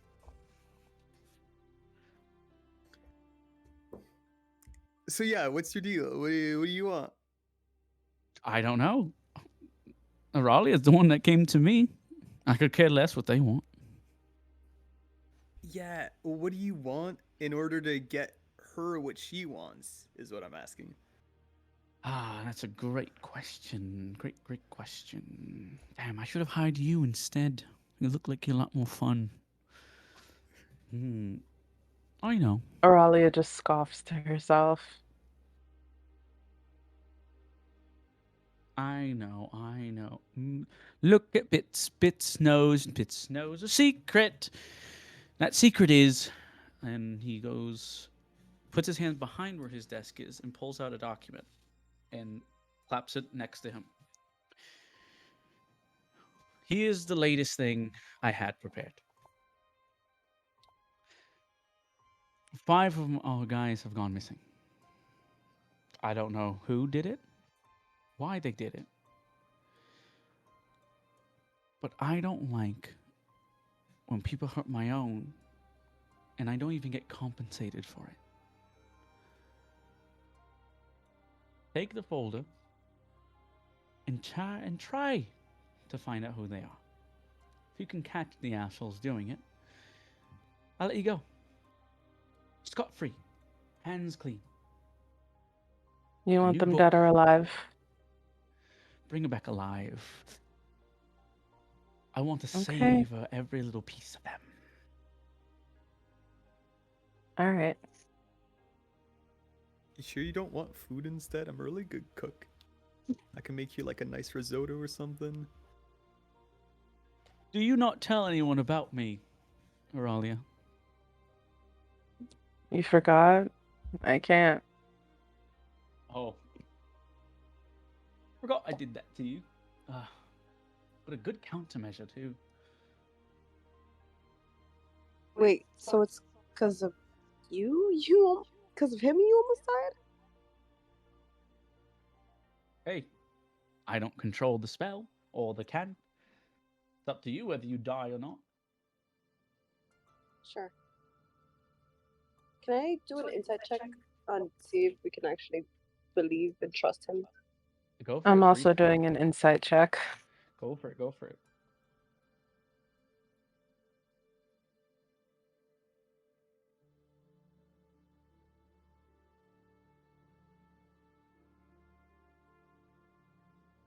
Ooh, I rolled a nat 20. Hold on. I gotta see my added things. I got a 19. I'll write that down. I got a 28.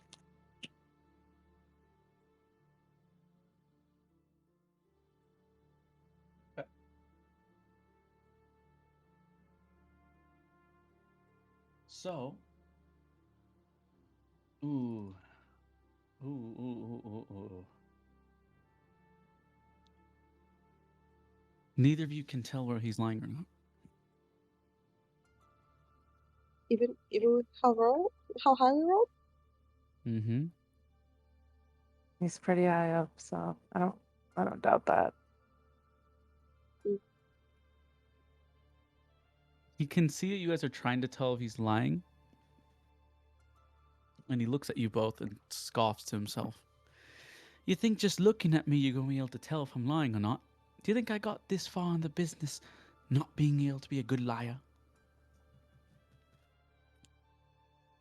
So is this you admitting that you're lying to us? I never said I was. I'm just saying I'm good at it. But in this case, I'm sadly being honest.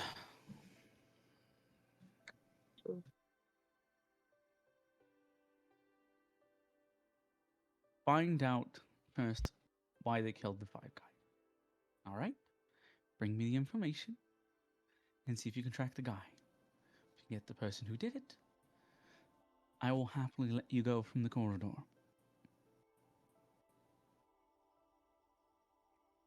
Is all the information that we need in this folder, their last whereabouts, last jobs?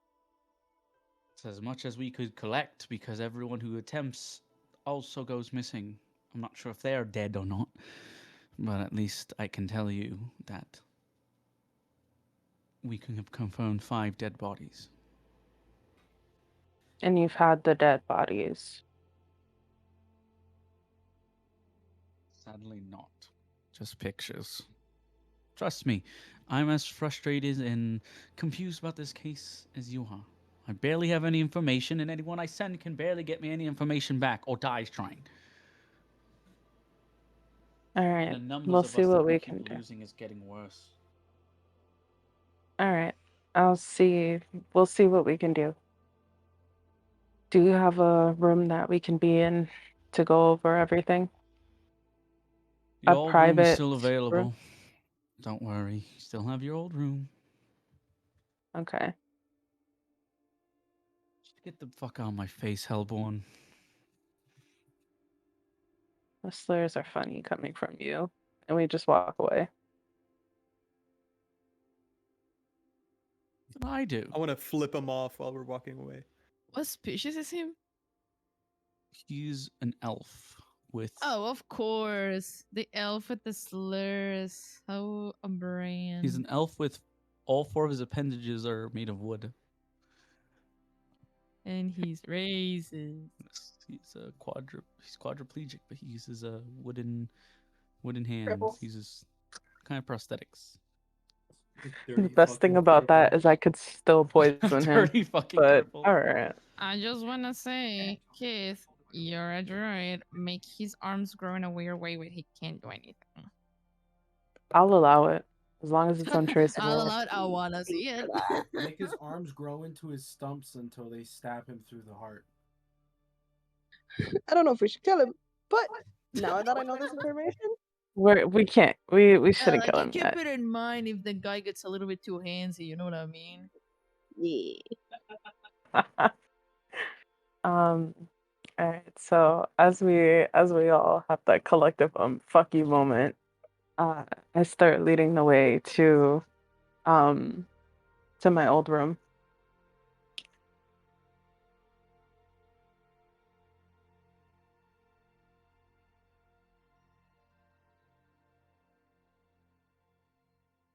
Okay.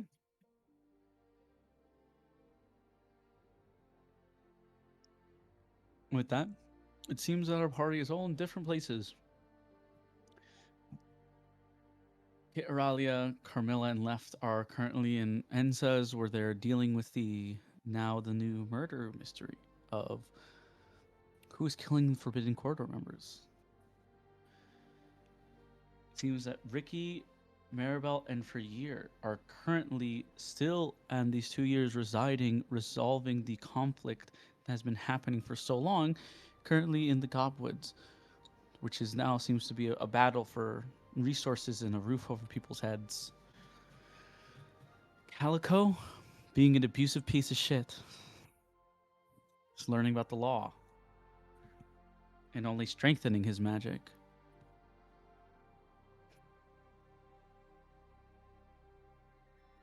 Calico, level up to level 7. Hey. What the fuck? I would like to say it sounds pretty unfair. I would like to say that I deserve the level better. All the better to kill you guys with.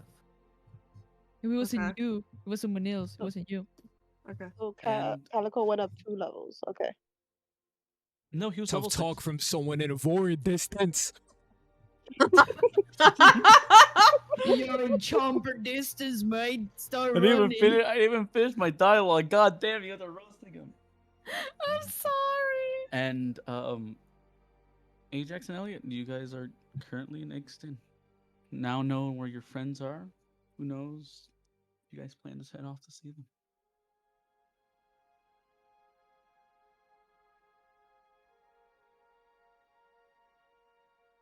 You're muted. I was still in Salem. I have plans that I cannot discuss with you people because my haters will sabotage me. Yes. I have plans also. Your haters will sabotage. Yeah. Okay. Okay. But with that, we conclude today's session of No D&D. fucking way that Yeah. Calico gets 2 free levels and we just end the session. I only got Yeah, one I- free level. They got one Shut free up. level. But they were already level 6, so Yeah. technically We're still level 2 free 5. levels. They were level 6. Yeah, Oh, no, the but that's what I'm saying. We fucking were level hell? 5, the level to level 6, and now they're level to level 7.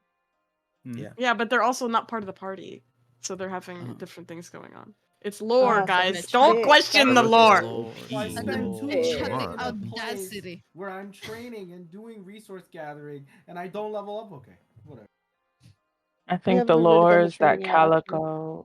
Calico is an abusive Let's bitch just say when and you gets when an you extra beat level. when you beat your boyfriend every day, sometimes it helps you level up. It gives you a lot of And XP, then guys. manipulator Jeremiah and said need to fix get it on when that you work with grind them. set. All right, guys, sacrifices have to be made. We gotta get this No. on double No. time. I will mention also you guys do have to understand Calico currently is not only in the home of lawmakers, so the home of all law and regulation in the world, but they're also in the most advanced magic like school in the world as well. Okay, but like Ajax is also- literally that's the prince. Oh, that's the inscribed tree has the most advanced magic in the world. The best for all schools of magic, because not everyone studies every school of magic, is the one in Enza's Rest. So there are 2 major schools of magic. Think of them like competition to each other. Oh, I just took a really good spell. I love this. Shut up. You Calico's like, fucking "Oh, cunt. I didn't even get All I did was got yelled at and beat my boyfriend.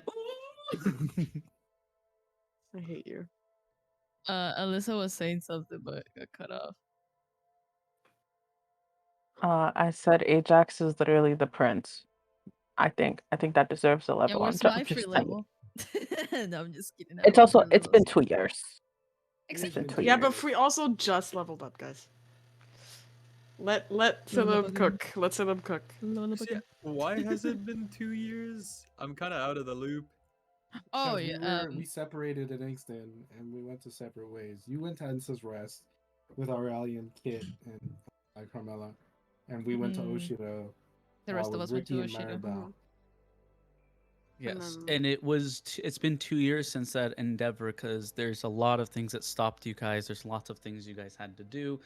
For example, it's getting to Enza's Rest is already a difficult thing because the passage there is like extremely exclusive. There's a long wait list for people who even want to enter or leave the city without magical means. What was it called? Freer, Maribel, Ricky, they got stopped in the Gobwoods because they had to help resolve a bit of the conflict after, which is now known that Proto destroyed half of the forest. So they are resolving that conflict right now and helping people, and they've been there a long time trying to help people and get everyone situated. And Ajax has had to stay because he is the only person left that can hold the crown, but needs to study to be able to hold that responsibility. So he's been there. learning and studying under the careful guidance and eye of General Waterfowl. And Elliot has been getting over the death of their father and turning to a vampire. So I got sharp teeth now. That's what you missed, Dolly. that's what you have missed. And and that's why what happened was like after like they parted way, I was like, yeah, it's been 2 years since that moment. And then like, there's like, oh my god. I was gonna say, because I don't know if you're gonna do this in the next session, but I remember Ollie was on the search of his ring. Because both his pops and the femboys are missing. Mm-hmm. Yeah. So I assume we're gonna resolve that as well. I never got to talk to Avril either, because I was gonna talk to Avril, tell her man was a piece of shit. Well, I mean, you probably already talked Nah. about it. I got to her No. first. No, I genuinely think it's canon. You've already talked to her about it because you were literally in her vicinity because you guys are working to help people.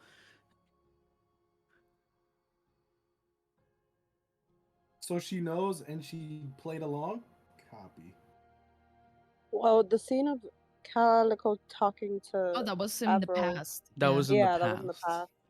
And like they were talking in the past 2 years, but probably stopped up until the moment that you came into contact with her.